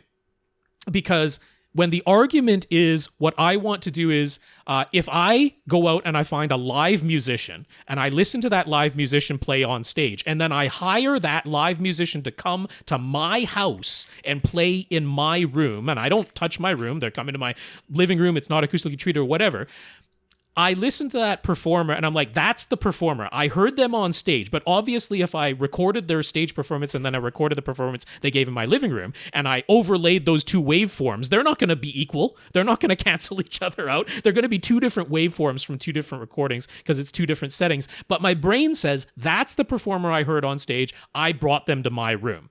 All right? And so for the people who say, that's what I want to bring the performers into my room, they're saying, well, then I want a speaker that just tells it like it is. I don't want to treat my room. I don't want to equalize because I just want to bring that signal, that performance into my room, and that's what I want to hear. Well, that only works if it is a close-mic'd, no reverberation, right, no room tone, the room is non-live recording. It's not in the recording either. There's only the direct sound in the recording, and there are studio recordings that are absolutely that. They record each instrument, each voice individually in a vocal booth. There's no other sounds on that recording. It's just the instrument or the voice. They mix all that together, and then they're like, yeah, you play that in a room with no reflections, and it sounds stupid because there's no sense of environment when that's the type of recording. And that's where your whole question about, does it make more sense for surround sound to treat more heavily? I actually think that it does, because in surround sound, you are including ambient effects of the supposed room that you're in. Now, whether that's a surround sound recording of a musical performance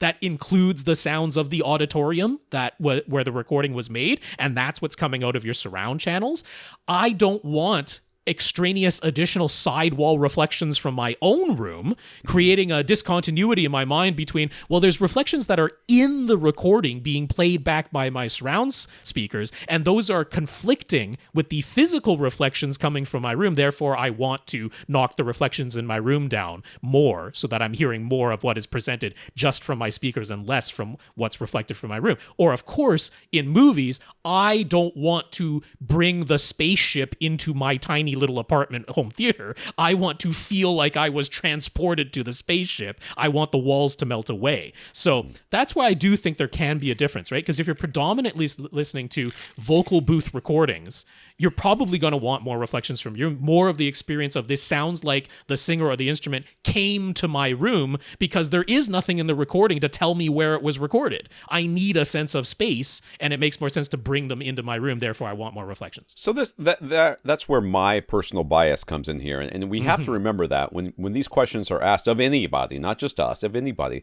that there's so many other extraneous factors that are going on here that you can't separate out that advice from the person. So in my case, what am I listening to? What am I doing in my home theater? It is nothing but content, but movies and TV shows and stuff like that. Yeah.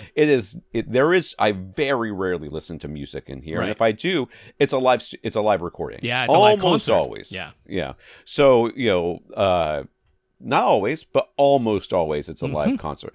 And very rarely, even when it's not, like I do have some Blu-rays and DVDs that are studio stuff and DTS audio stuff from years ago. That is studio stuff. But very rare, I can't ever think of a time where I've listened to that and I thought, oh, it sounds too dead, or it doesn't sound like there's enough liveness to it. But then again, that goes back to what we were talking about when I was making the jokes earlier about how people get used to their sound and they don't think about it anymore. That's the same with me.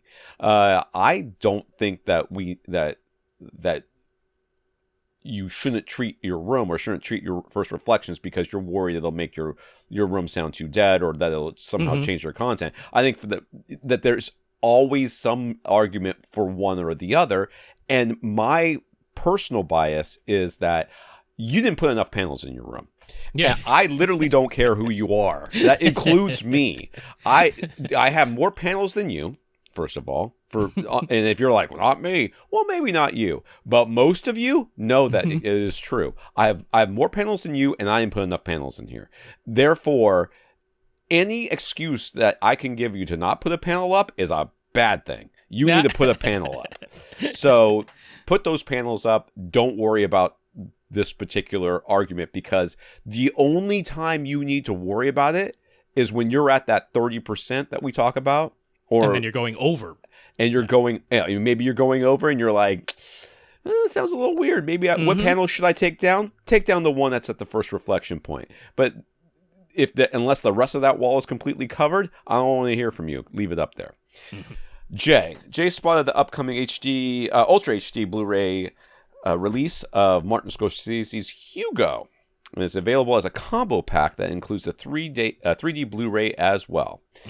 Avatar: The Way of Water got a similar 4K 3D combo pack release, although only outside the US for that one. So what do we think? What do we think? He's not asking me. He's asking you, Rob. What do you think? Sure. I mean, yeah, but back when 3D Hugo? Blu-ray was around, I picked up almost every 3D Blu-ray that was released, and then I've missed a few that came out since then. And even I'm like, well, I mean, it's just realistically, they aren't going to go back to 3D televisions. Ultra HD Blu-ray has no support for 3D, so that's why it had to be a combo pack. So now you have to choose, well, do I want HDR and potentially high frame rate as well? It didn't happen to be on The Way of Water, but if it was a release that had HDR and high frame rate, that's not going to be available on the 3D Blu-ray. So it's like, it's one or the other. So look, there are certain movies that I think are genuinely, like the storytelling of the movie, I think is genuinely enhanced by the 3D experience. Like movies that were envisioned on the before they ever got to shooting anything, they were envisioned as being a 3-dimensional movie. Hugo was very much one of those. It is a movie that part of the storytelling is the 3D experience. Okay. Like I think the original Ant-Man in particular was that way as well. I really feel that the 3D version of that movie is the correct version. It is like part of the story is viewing the movie that way, and I feel it's actually kind of important. So I'm very glad like Martin Scorsese has enough pull in Hollywood that he's like, hey, this movie was really meant to be seen in 3D. So great that we're releasing an Ultra HD Blu-ray version of it, because that gets a little bit more, somebody might see it and pick it up, but let's all try to overlook the fact that he hates streaming because it's the devil, and yet here we are with him shoving 3D down our throat like it's not a completely dead format. Let's all overlook that. Mm-hmm. Let's not focus on the irony of that particular situation and realize that what Rob is saying is correct. I mean, there's certain movies that certainly were shot much more with 3D in mind, or that are somehow. Like I really do feel you're missing something if you don't see it that way. There's a part of the experience that you just aren't getting without it. But I mean, look, obviously, if you're buying a new display today to watch 3D movies, it's going to have to be a projector, and then you even have to be careful now because not every high-end projector still supports 3D. You got to look for that as a feature. There are some that have omitted it even on the projector side. So look. Overall, I think as a format, I'm not going to recommend to anybody that they track down a 3D TV because it would have to be a used one at this point, or new old stock.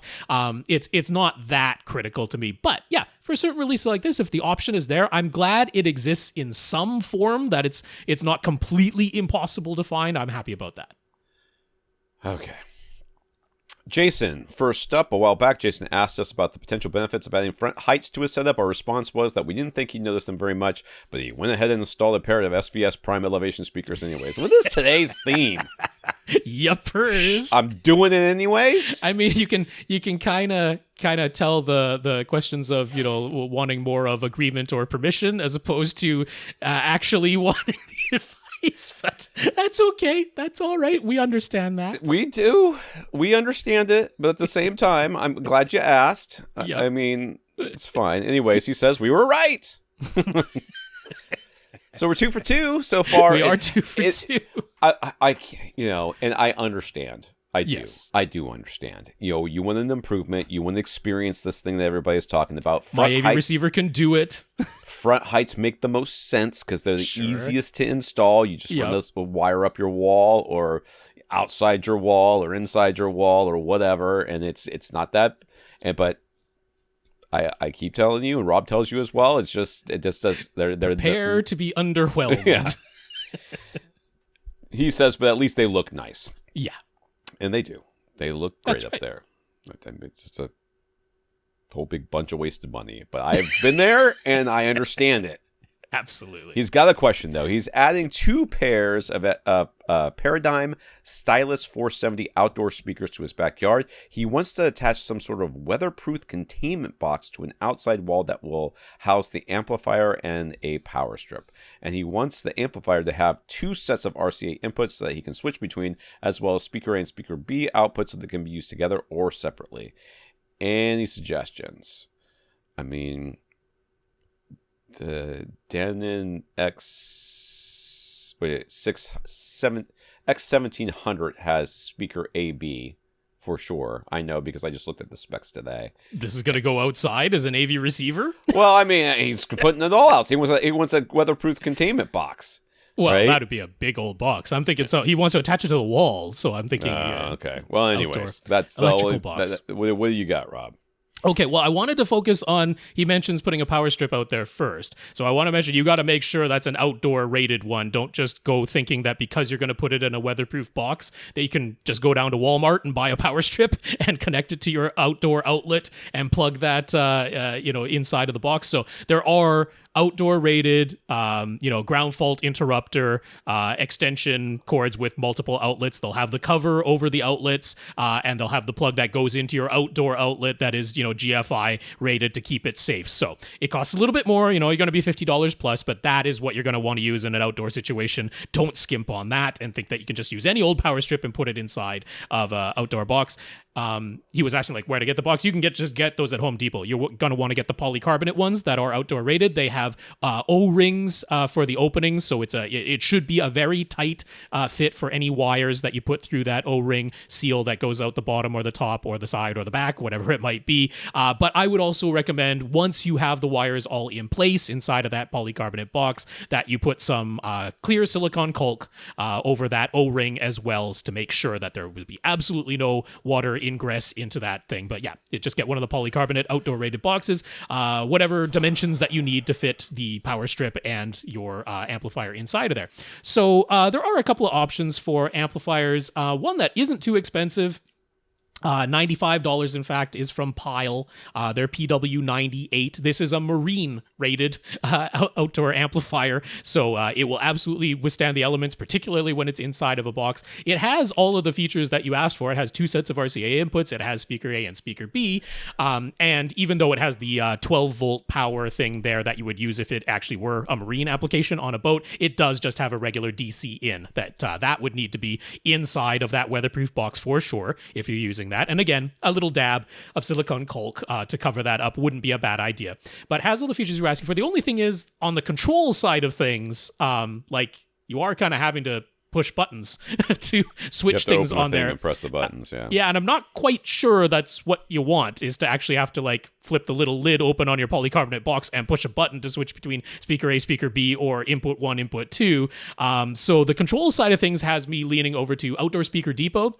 This is more expensive. This is a $300 device with their Nero Stream outdoor rated amplifier, but it has app control and it has Bluetooth. So, as far as controlling things, it makes a lot more sense. Now here, it has speaker A, speaker B. You can control that on the smartphone app, but it only has 1 set of RCA inputs. So I'm not exactly sure if that does everything you need to do. I'm kind of thinking maybe he was like wanting one source that's line level in and then also wants to be able to connect, like an Alexa or, something like that. And I'm like, well, you can do that all with Bluetooth control from your device. So maybe having the 2 RCA inputs isn't vital, or you could just attach a simple RCA switch, that can go inside of that polycarbonate box and you can just have a line level switch. So I think that's probably the more reasonable solution. Even though it costs more from a control point of view, I think it makes more sense. But if literally all you needed was the features you mentioned and an amplifier that can do it, the Pyle for $95 can make that happen. Just kicked my camera. Sorry, guys. That's all right. You're still okay. I was going to say that receiver, I know it's too big to go in this box or whatever. I think it's like $450 on sale on Amazon right now, so it does a lot more than all the rest of this. Okay. Damien has a pair of DefTech BP8080 ST Tower speakers with their self-powered bass drivers. Unfortunately, amp blew in one of them, and after contacting DefTech, it basically seems to be sorry out of luck, as they don't have replacement amps for that line of speakers anymore. So just before he completely gives up on them, is there some way to connect an external amplifier to power that built-in bass driver? There are bi-amp speaker binding posts as well as a subwoofer RCA input, so he could hook up like a crown amp and have that power the built-in bass driver instead of the built-in amp that has blown. No, those bi-amps are going to be for the top speakers, not for the top drivers, not for the subwoofer section right there. So the question you have to ask yourself is where does it cross over? So right, does the mid-range drivers that are in the top section cross over into the subwoofer section at the bottom?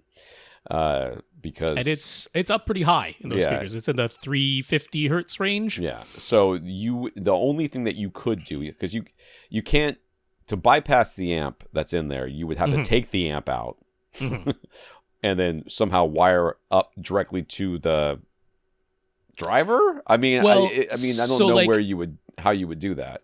Yeah, like the to explain what's going on in the DefTech towers, it's not like this is a completely separate subwoofer that acts as a pedestal and then a completely separate passive speaker that stands on top and they just happen to share a cabinet. That isn't the way that they designed it.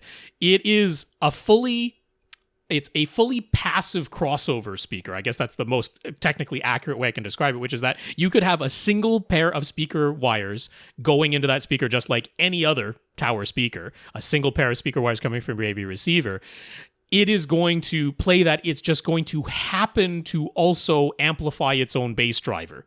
That's all. It's like a additional amplification going on in there, but it isn't an active speaker where you can like separate what goes to just the bass driver. It's a regular passive crossover inside of that speaker. So if you were to replace the amplifier with some other amplifier, it's technically possible, but exactly like Tom said, you would have to fully remove the amplifier that came with it, that was built in, and you would have to take the leads from the crossover that normally go to that original amplifier. And I mean, that's not hard to find. There's going to be wires that come from the passive crossover inside the speaker that attach to the amplifier.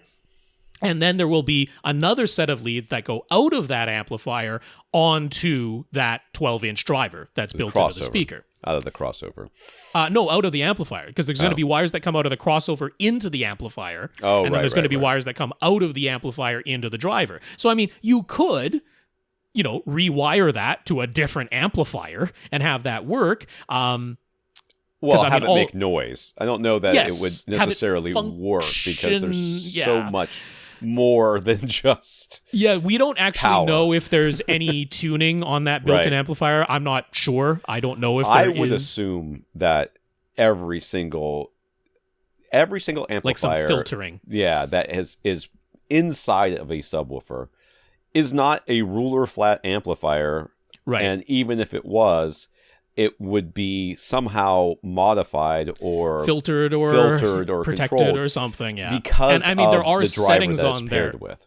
Right, there are filter settings on the subs. I mean, there's certainly a volume control that you could obviously replicate, but there are filter settings on the DefTech speakers as well. So overall, like if what you were thinking was, I could just use the bi-amp connection and that'll make this work. No, that I can flatly tell you, no, that isn't going to work. Yeah. You can't just have the pre-outs go into a separate amplifier, go into two separate amplifiers and amplify the upper section and the lower section individually with an external amp. That isn't what the bi-amplifier connection does. So unless you're going to have wires coming out of the hole, and I mean, then what, you got to seal up the hole from where the amplifier was. Because you still have to put the old amplifier back in the box, because if not, you change the internal dimensions of the So you got to drill some holes into the faceplate or something to have the leads from the crossover come out to the external amplifier and then go back in to the driver. Like it's quite a modification that you would need to do. It's kind of what we're saying. Yeah. Even if you could find the exact amp, you know what I'm saying? Not the exact amp, but just say their plate amp was like a bash amp off of whatever. Sure. I still would not say that you could just drop it in and do it. It's as simple as swap it, because it would be more. I think there is filtering. I would assume that there are some filters or some controls that they have modified that amp in some way. Maybe not physically, but just the settings of it. And I don't know that you would ever be able to replicate it properly. So, as a replacement, he's eyeing the Perion Veris 3 Concert V8T towers. That's their new flagship. Whatever. They're $4,000 a pair, on sale right now for $3,400. Basically, a steal. So, do we have any recommendations for towers around that price point? I mean, the first thing I'm going to ask you is, do you actually need towers? I know that's going to be Tom's question. Let's just go with that, because if it were me, this would be an opportunity for me to go, do I really need towers? And then I would order some bookshelves from some ultra bookshelves from SVS and just put them in my room with my subwoofers, assuming that you have some, and play it and say, well, this seems awfully loud enough, and then save some money, because these are actually $3,100 a pair right now.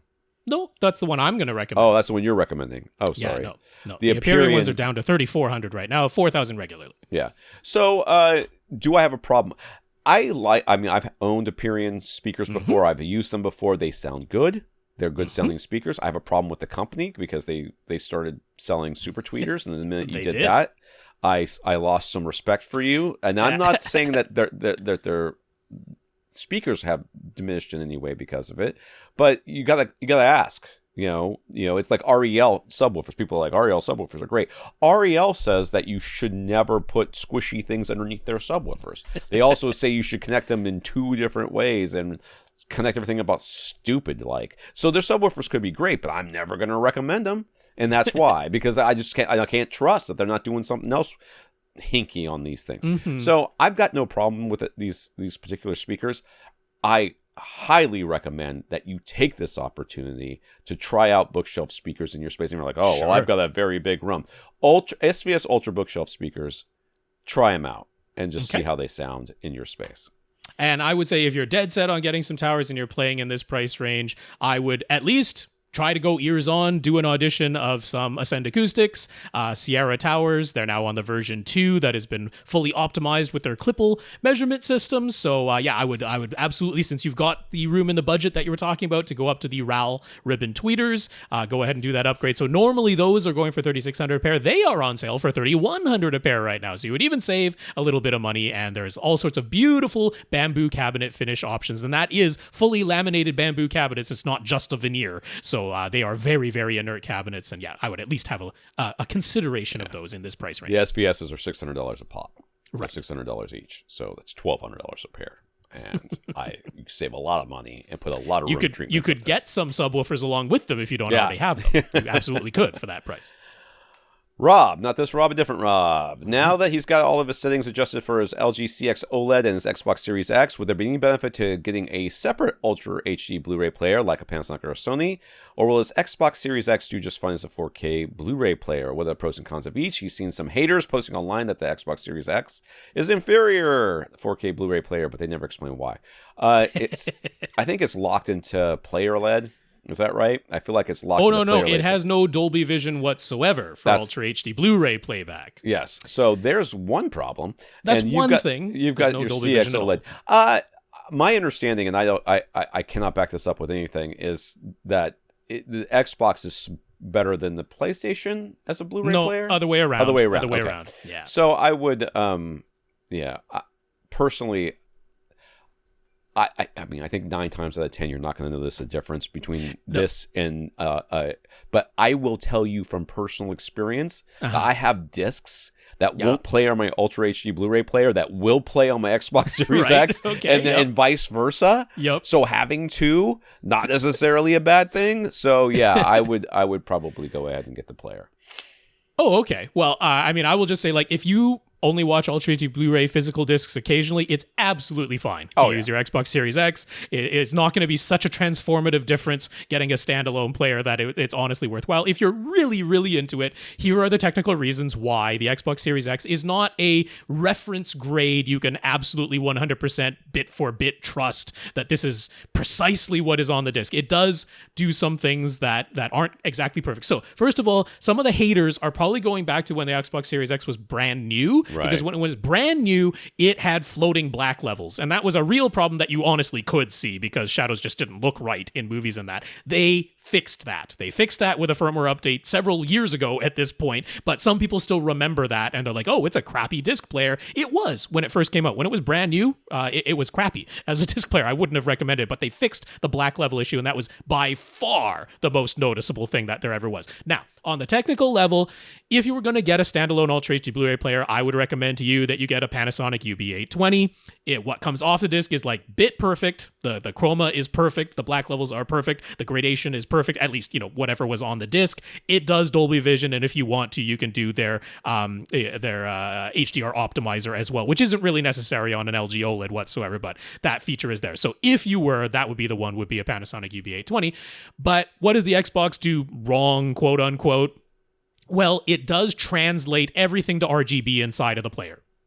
Which, like I say, it's going to end up there eventually, but Xbox doesn't give you a choice. And when it does that, there are, if you're able to do the type of pixel peeping that Vincent Teo over at HGTV Test can do, and I'll have his video, which actually was exactly an Xbox Series X connected to a C10 OLED. So again, you can't get any more perfect. But he's like, yep, you can point out this chroma error in a test pattern where it didn't do the YCBCR to RGB conversion absolutely perfectly, and here it is in a test pattern, and you will never see it in real content. Yeah. But if you are that type of person, then I have to agree on a technical level, the Xbox Series X is not a perfect Ultra HD Blu-ray player. There are a handful of things like that in the YCBCR to RGB conversion that it doesn't nail perfectly. I don't think it's a big deal at all, but if you want perfection, then that would be the technical reason why. Yeah. And if you're worried about things like sound and stuff like that, that's something that's like, as much as I give Xbox and Microsoft a bad time about their stupid sound issues with their streaming services and their players, I mean their consoles, they they've bit streamed out just fine. Yep. So, I will also say, if you happen to have a PlayStation 5, other than the PlayStation 5 does not do Dolby Vision. That is the obvious difference that anybody could point to. But other than that, the PlayStation 5 is a very good Ultra HD Blu-ray player. So if you happen to have one of those, that's the one you would use, minus Dolby Vision. Yeah. Joe from Joe and Tell. Some more open discussion about in-room EQ targets and for speakers EQing full range versus curtaining off to EQ just the bass, and whether or not to apply dynamic EQ. First up, Joe just wanted to give us an opportunity to say things a little bit more clearly, because on first listen last week, it sounded like we said that a flat line as a target EQ curve would be ideal so long as you're only ever listening at full reference volume. So I just want to say right away, I listened back to the podcast. I mean, I don't completely disagree. I can see how someone could get that on it, like very first blush but I think we explained it pretty actually clearly last week, where it's like, because of human hearing, because of differences in rooms and speakers, it isn't going to be a ruler flat line. So I think that's put to bed, and we don't really have to go further than that. All right, whatever. Yeah. We did go on to clarify that it really is room dependent and also speaker dependent as well. And Joe wants to make sure we emphasize that, as well as pointing out that listening distance does play a role as well. For example, if your ideal target curve is going to be different if you're setting up a desktop monitoring station with your speakers less than 3 feet away from your ears versus setting up a 150-inch screen and sitting 15 feet away. The high frequency attenuation and ratio of direct to reflected sound that reaches your ears is going to be different. Yep. So he agrees that there's no one-size-fits-all for the ideal speaker target EQ target curve, but he wants to strongly emphasize that it definitely isn't a perfectly flat line. Our thoughts? Okay, whatever. Yeah, no, I don't think we have to go too much more in detail than that. We're all in agreement there. Right. I mean, so the think EQ that you apply will never be a straight. You know what I mean? That what you're going well, like for. the target you draw in Dirac or Odyssey, Right.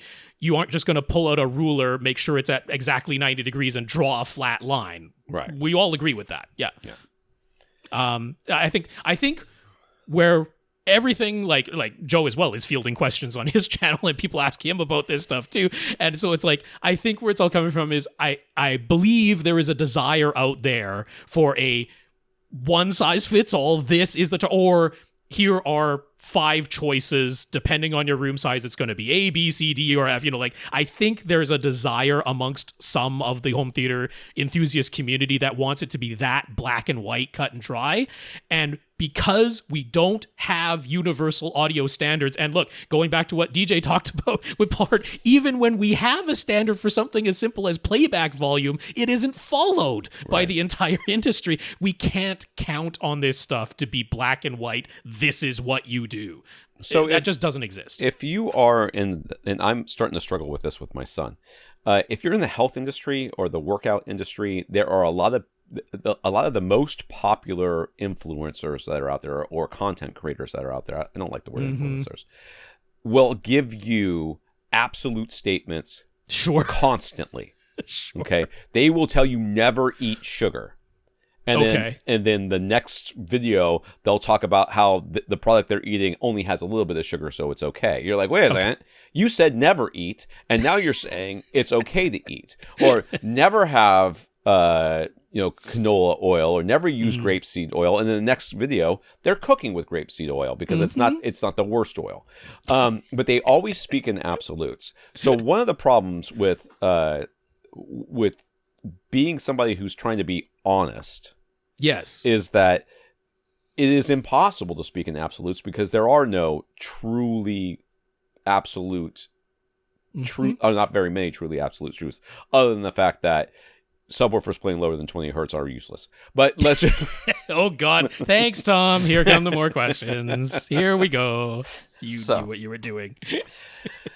So yes, if we all had perfect ears, that could. I mean, like, we had to put so many caveats on the end of it that you're like, that's right. That it becomes a meaningless statement.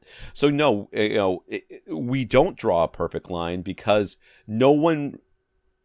You can't say, like, one person out there, maybe more, but a very few number of people would draw that straight line, have the perfect room, have the perfect speakers, have everything else, so that it absolutely EQ'd everything perfectly. And they went, this sounds absolutely perfect. Well, and look, we have a simple solution, Tom. All we're ever allowed to do is listen to everything in an anechoic chamber.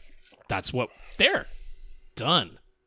I would love that. I'll be honest with you. I am like the only, like all these people are like, nobody can stay in the anechoic chamber longer than half an hour. I'm like, put me in, coach. Oh, that's been definitively disproven. We're me fine. in. I will sleep like a freaking baby. Are you kidding me? I am going to love it in there. All right, now let's go into this next question. Yes. So he's also grappled with the topic of whether or not to EQ above the transition frequency of your room. In the past, specifically dealing with Odyssey, he found it easier to suggest curtaining off and avoiding EQing the higher frequencies because when you're using the Odyssey editor app, you still have to select one of the two preset high-frequency roll-off curves, and even when you draw your own target curve, that original high-end roll-off filter is still being included, so it's a lot of trial and error to finally get it sounding right. Multi-EQ X lets you sidestep all of that for now, but then we still have to all the variables of your speaker's directivity, how much absorption versus reflection you have in your room, and the amount of natural attenuation just due to the distance, and how wide a seating area you care about, and all of that. Yeah. The point seems to be trying to EQ your treble is just a quagmire because it's next to impossible to get consistent, repeatable results, whereas EQing the bass can be very consistent once you've addressed proper subwoofer placement and setup. So in terms of giving advice, it seems best to encourage people to focus on the area where we can confidently predict achieving beneficial results and to avoid the hit and miss results that attempting to EQ the treble creates. Thoughts? You are talking to a very specific group of people, and these, and sure. I mean this in no way insulting or anything else. When I give advice, I'm thinking of my mom or random person on the street. Let me explain to you how most people think about home theater. Anything that makes it harder for me to do the thing means I'm not doing the thing. Yep. Anything that requires me to do one extra step means that nothing gets done. Okay? So if you said to me, and I was sitting down with somebody and they were like, should I EQ or curtain off the high frequencies? If they're asking the question, my answer is try both and see which one you like better. Sure. Because they will. If it's somebody else who's like, what's this Odyssey thing? Yeah. Just run it and follow the directions on the screen. It's super easy. You're going to love it. It's going to make it sound so much better. That is the answer. So it goes right back to all the articles I wrote, which are about best practices are not necessarily the best advice. Okay. And it's simply because you cannot put a barrier of entry onto room correction or home theater because the minute that you do, people are like, I give up. I'm out. I'm not doing it. It's too hard. I got to press an extra button on the remote. What are you, nuts? I have to download an app and pay $20 for it. I just spent $400 on a used receiver. How am I going to spend an extra $20? What do I look like? I'm made of money? I mean, this is a person who spent $20 at Starbucks 7 times that week. But they're not going to. You cannot put a. And this is just where I'm coming from. You may completely disagree, and you may think that we should still strive for the most accurate and best advice that we can give. And I applaud you for it. Do it. Go. We'll go with God. But I'm still going to be giving advice based on thinking what's most likely to be followed. And will do the least harm and the most good. In which case, run Odyssey and don't worry about the rest of that crap. Yeah, I mean, honestly, I agree with Joe. Like, for me, Rob, who obviously I'm willing and able to delve into this a lot more deeply than I would think the average person. So I agree. Then I'm willing to do more trial and error than the average person, I would say. I think that to be true. I have come across at times a benefit to EQing higher than just the transition frequency. So I'm willing to give it a shot. That's where I end up landing on it for me personally. And if I'm talking to somebody that I know is absolutely going to be willing to go back and forth, try it a dozen times, figure out what works best in their particular setup that day, okay, I'll get into that with you. I'll talk about that stuff. But absolutely, if the normal advice, am I going to tell somebody, well, if you're going to use Odyssey, this is the way you should use it. You should have to get the editor app and you're going to curtain it off and all. I'm more on Tom's side where I'm like, it doesn't make enough of a difference. That's the overarching thing. I've completely landed on, even with speakers, it doesn't make a big enough difference to like really worry about it. That's really the theme of this episode. It's like all gone. People are like, "Well, I want to put this speaker up. That's not going to make a difference." Well, I'm going to try it anyway. It didn't make a difference. I know. That's right. It didn't make a difference. Right. So that's my honest thought is I'm willing on a theoretical on a because it's my hobby level, like, yeah, I'll go into that stuff with people who want to, but yeah, in terms of overall, it just, most of this stuff just doesn't make a big enough difference. I want to make the big work big to small. That's what I want to do. Right. And in my opinion, and I think that you would agree, running Odyssey, period, is better than doing anything to make people not. Well, because at least it's going to, whether there's the whole reference volume thing, should have set it to -6 now. But look, at least it's going to set your trim levels and your distances pretty darn accurately. At least it's going to give you that. Yeah. JR. Uh-oh. Oh, we didn't do the last one of Joe, but... There's more? You know what? I'm willing to wait till... Let's do this. No, because I'd really like to do JRs and yeah. Well, we can still do JRs. I don't know how much time. We got time. Okay. So he's slightly torn about our strong advocacy for using Odyssey Dynamic EQ. We've sometimes used the word perceptually flat or perceptually equal in volume to describe how Dynamic EQ alters the sound when you're listening below reference volume. That isn't quite right. It's more perceptually audible, meaning the deep bass would normally become inaudible to our human hearing when you turn down the volume so it's boosted so that you can still hear it. But since mid-range and treble sounds did get quieter, hearing those deep bass frequencies might be nice and all, but it doesn't alter the perceived... It does alter the perceived tonal balance of the sound overall. Plus, it doesn't help you at all when the whole point of turning down the volume might have been to avoid waking up your neighbors or someone else in the house. With Dynamic EQ on, that deep bass keeps thumping away. But it's the change in overall tonal balance that concerns him most. It's less about curves of equal loudness and more about threshold of audibility. If it were actually about curves of equal loudness, then when the bass gets boosted to keep it audible, all the other frequencies would have to be boosted to where they would fall on that particular curve of equal loudness where the bass note is present. And that isn't what happens. So it's just a bit a misnomer here. What are our thoughts? I guess I've never... Okay, so what you just described at the end of this is I turned down the volume and it didn't go down. Okay, because that's... Yeah, exactly. That's what you described. I turned down the volume, the bass wanted to go down, but it couldn't, so it's because I wouldn't hear it, so therefore everything else has to stay in the same relative volume, which means the volume didn't go down.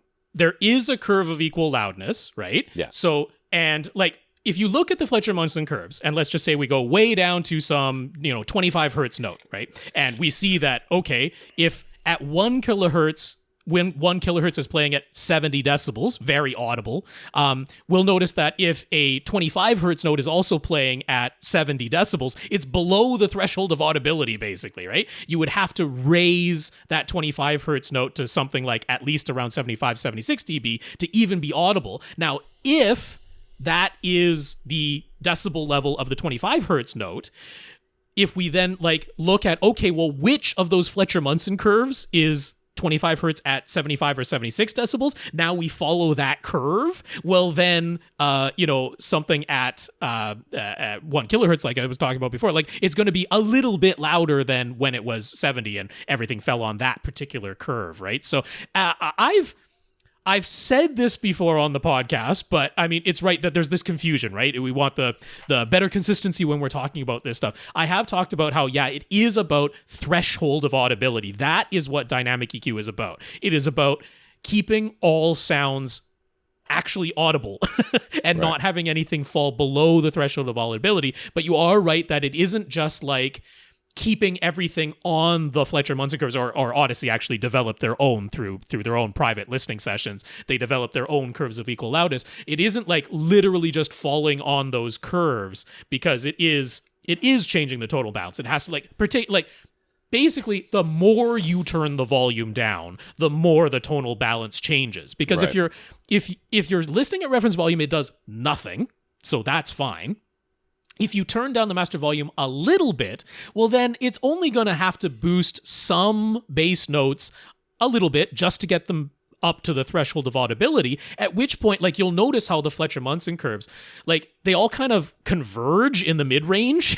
Because when we're talking about what sounds about equally loud, you have to raise the bass quite a bit once it falls below audibility. You have to raise the bass quite a bit, but you don't have to raise the mid-range very much at all for it to still sound perceptually about equally loud. So this is only a concern when, like, you're talking about maybe it's late at night, you've turned down the volume quite a bit. See, that's but then, of course, you're not going to have dynamic EQ on. Of course not, because you're going to notice that it's thumping away. Yeah, that's, to me, it's a disingenuous argument. It's not. It's taking a not necessarily fringe, but a specific use case and then applying it to everything. Most of the time, I'm worried about dynamic EQ because I'm never listening at reference volume. Sure, that's right. Okay, and I want things to sound perceptual, whatever. I want them to sound about the same, what they should be. And you don't want sounds to literally disappear below the threshold of audibility. So when I'm listening, and I'll be honest with you, when I'm listening at low volumes, and I mean, I'm talking about minus 36, minus 35 to minus 45, which I do at night sometimes. Sure. Never once, ever has somebody come in and said, wow, the sub's really thumping in there still. Okay. No one's ever said that. And my wife definitely would come in here. It does lower the volume. This argument here seems to imply that at some point you lower the volume and the bass stops getting lower. That's just not the case. It does get lower. It doesn't get as much lower, but then again, it's not as audible back down, well, and there's less masking because when all the mid-range is a lot quieter, the bass doesn't have to be as predominantly loud, like just to the threshold of audibility. That's all they're trying to get to. You can just barely tell that it's there. And if you're in a situation where you're turning it down because you don't want your neighbors, you're not trying to bother people or something like that, it's not so much that you might turn dynamic EQ off, but you would turn something like LFC low frequency containment on. Yeah, right. And that would completely eliminate the bass anyways. So that just rolls off the bass. Then you're done.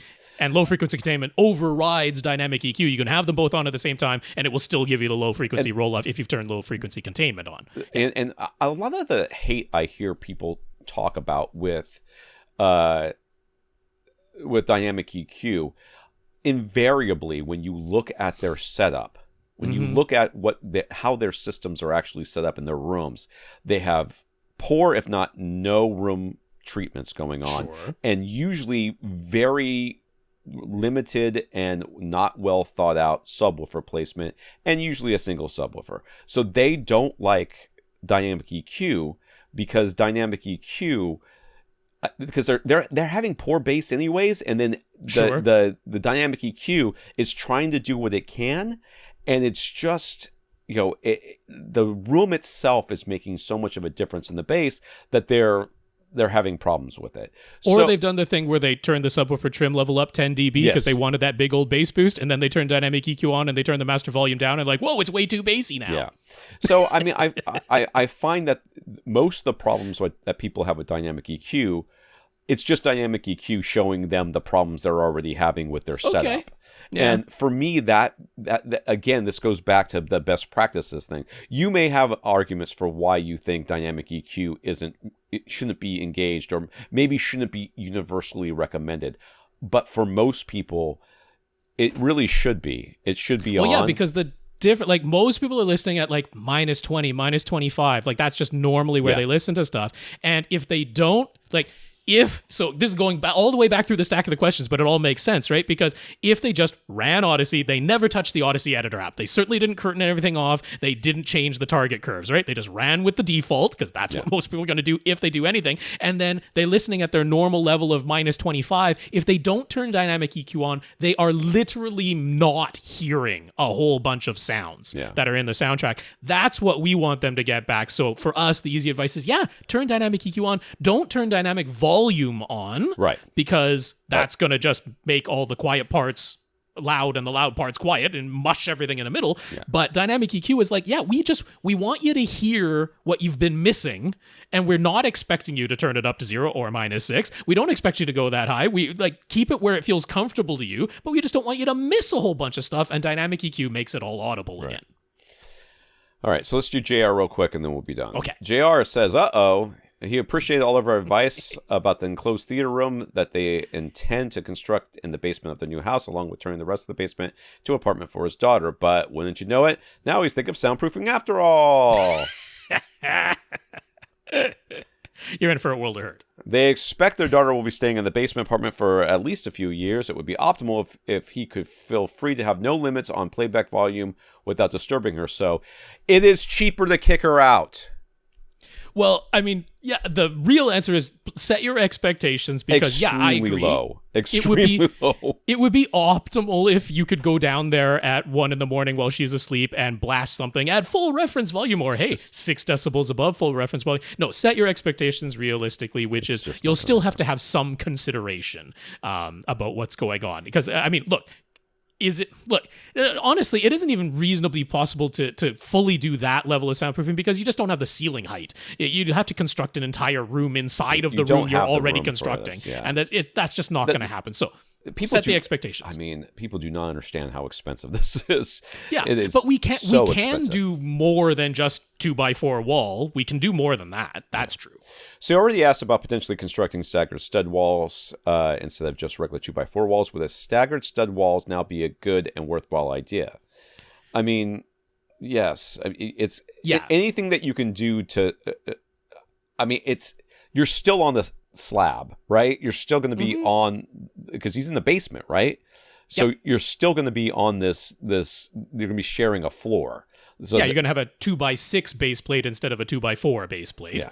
So there's going to be the vibrations that are going to be in this room that are going to go into the slab of this floor, which are going to happen because you're not going to build a floating floor. I mean, I don't see that happening, not in this height.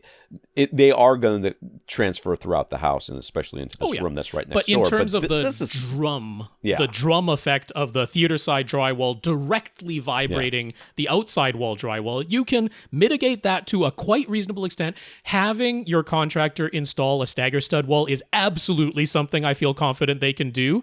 So. And it doesn't take up like so much more floor space or so much more material cost. Like that is, I'm quite happy to recommend doing a staggered stud wall. That makes sense. Can I just say that you're probably thinking about this in the wrong direction? Okay. Rather than thinking about trying to keep the sound from exiting the home theater and getting into other parts of your house, the room is probably smaller, right? Okay. Why not? Well, a few inches. Well, why not try to, do all this construction stuff inside that space to keep the vibration from the outside coming in? Because it works both directions. Yes. And also, once the theater is a bit quieter, you don't have to play it as loud. So there's that. That works to your benefit too. So, I mean, if there's a massive difference in size between the bedroom space and this space, because we're going to get into more in a second here, I think that it may make more sense to do the construction inside the bedroom than it does inside the home theater. But let's continue on. No. So should he use sound clips and hat channels to decouple the drywall from the studs? If so, should that be done only inside the theater or also on the outside, the other side of the newly constructed walls? This is where I was getting at here, because if you want the sound not to go into the walls, then there can be no shared walls, if that makes sense. So you need to. So either you're going to do the staggered stud all the way around the home theater so that it doesn't go into this room through. So So you're building a wall within your basement to separate the two sides. He's going to be putting up 2 walls inside the existing structure. Right. So you're thinking, I just do these 2 walls. Well, what about the other 2 walls that are... I mean, they're exterior walls, at least, the other 2. So. Yeah, but you would still want to decouple those walls from... so that the sound from the home theater isn't going in. I mean, if they're on furring strips only, then if they're properly constructed, where the exterior walls, the foundation is not just furring strips to the drywall, which it very well might be. So, but I mean, the short answer is if you do the stagger stud walls, you do not also need to do sound clips and hat channels. It's one or the other. Right. because if you go to soundproofingcompany.com, that has all the resources on soundproofing a room, they're like, yeah, you do want to decouple the drywall from the studs, like from side to side, but you only need to do one method of that. You could do full-on double studs, you could do staggered studs, or you could do regular 2x4 studs and then have one of those sides with sound clips and hat channels. I say the easiest thing to do is just the staggered studs, because any contractor can do that. I don't want them messing with sound clips and hat channels. If you're doing it yourself, it's a lot of time and fiddly. So I would just do the staggered studs, and you can just stop at that. Yeah. So he says, will safe and sound installation inside the new walls perform better than the pink stuff for soundproofing? Nope. Not really. Nope. Double drywall with green glue is a new plan, again, only inside the theater or on the other side of the new studs as well. So he's talking about inside the room. I mean, I don't see any reason to do them both. I mean, it's just inside the theater, I think, is probably enough, or on one side. Yeah, I mean, you do want to put the double layer of drywall with the green glue sandwiched in between those two layers of drywall on the sound generating side. Yeah. Because that is where the damping is going to do its job, is on wherever the sound is being generated. So if your main concern is I want to play the theater loud and not have it seep into the rest of the basement, you would put the double layer of drywall and green glue inside the theater. I mean, if you do put it on both sides, yes, that does increase your STC value, but like, he wasn't wanting to go nuts with construction here. So again, like setting your expectations, that's the main thing. This isn't going to be dead silence in the rest of the basement. It's not going to be that. There's no way of doing that in this situation. No. Not without floating the floor and floating the ceiling and floating everything. But sometimes the concern is more, I want to stop sound from getting into my theater because I want the noise floor inside my theater to be very, very low. Right. And I want to stop the sounds that are outside of my theater from getting in. You would actually want to put the double drywall and the green glue on the outside in that case. So I think in yours, you're talking more about the sound generation is going to be inside the theater. So that's where you would do it. So does he use more green glue for any seams and around the outlets or any other openings? I mean, don't you generally just use the caulk? Yeah. You use the green glue brand has an acoustic sealant, so it's not the same as the glue itself. They have green glue branded acoustic sealant. You can also just use regular off-the-shelf acoustic caulk. It's the same stuff. I mean, effectively, it's the same stuff. All we're talking about is it's caulk that never fully cures and hardens. It always stays a little bit pliable. So you wouldn't want to use the glue itself. That isn't what you would want to use around seams and outlets. But here, I just wanted to mention that really the thing when you're talking about soundproofing, the thing you could do more, even if you just did regular 2x4 walls, you did and put some insulation, like you did none of the other things, sealing up all of the little seals and gaps does more than... Like if you did staggered stud walls and 2 layers of drywall, but you didn't seal every last little seam and gap, that would do less than regular 2x4 wall, 1 layer of drywall, but you sealed every seam and gap. That actually does more. So focus a lot on sealing up every last little seam and crack with the acoustic caulk. That makes the bigger difference. So he says he'll install a solid core door, and he's thinking he'll include a sweep on the bottom so there isn't any gap. Mm-hmm. We wondered aloud about HVAC situation, and there already is a register above the bar area at the back where the theater room will go, as well as the other registers that feed the rest of the basement, so air supply shouldn't be a problem. However, he isn't aware of any air return for where the theater room will be constructed. That makes sense since the basement is currently open before the new walls are constructed. So what should he do about that? You should talk to a professional is what you should do. Does he just register, just put a register at the base of one of the new walls? That seems like it would create an obvious flanking path. There's going to be a flanking path. I mean... there's going to be. There's got to be, by definition. He says, essentially just being a hole in the wall for air to escape. And if you were to just leave a gap at the bottom of the door, that would negate the soundproofing of the solid core door, wouldn't it? What's the solution?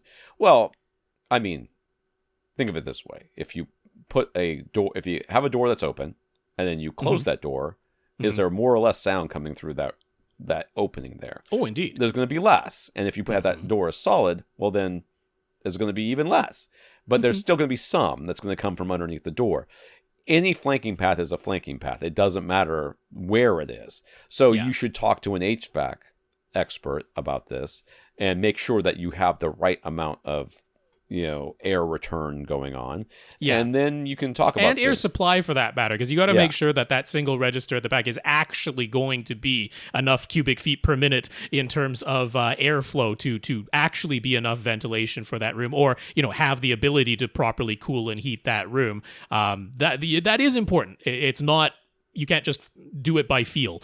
You have to calculate what the airflow is actually going to be. I would say, physical construction-wise, absolutely the easiest thing that you're going to do in here is just leave the normal gap below the door, and that's going to serve as your air return. Because, that's the way most normal houses do things, right? You go into a normal bedroom, and there's an air register to force air into the room, but there's no air return built into that bedroom. They just have a gap under the door. That's how the air gets back out into the hallway, and then there's an air return in the hallway that goes back to your furnace, and that's very normal. So in terms of what is going to be the easiest thing to construct, it is absolutely just leaving the normal gap below the door without question.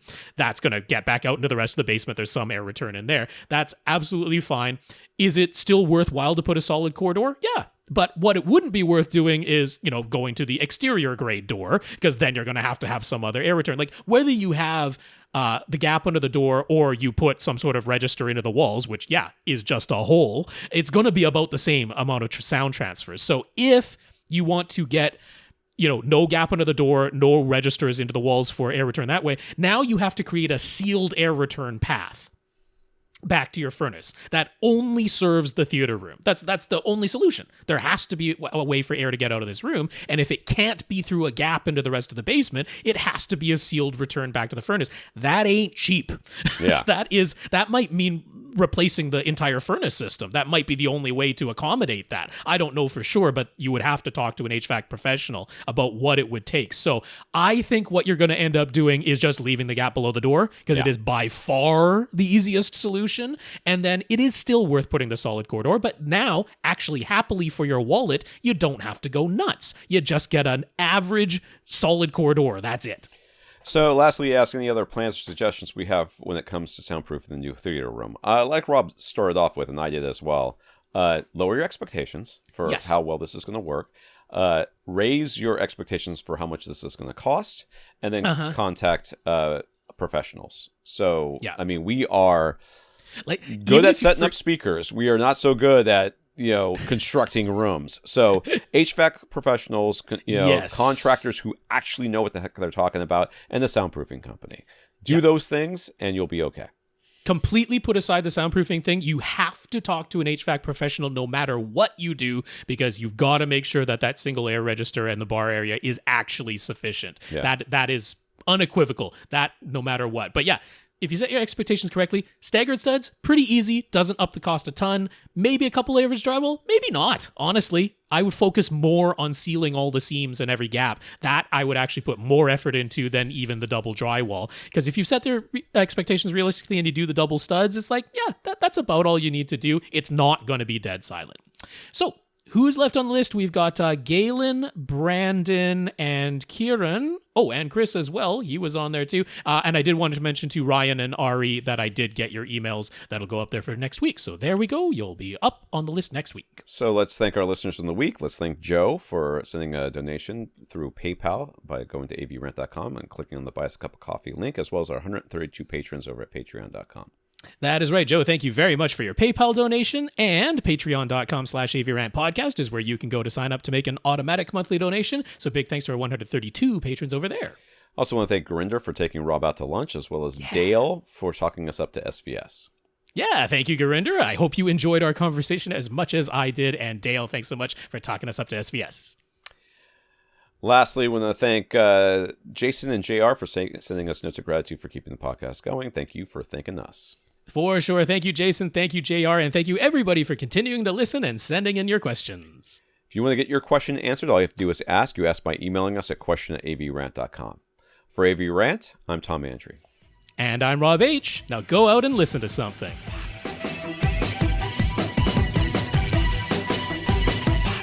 Want your question answered? Send it to question@avrant.com.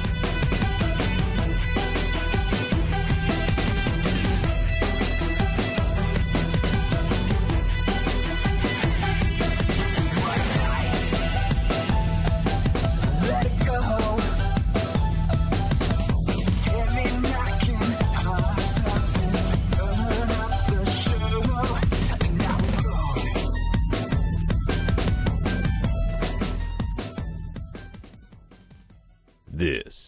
is AVRant. Now go out and listen to something.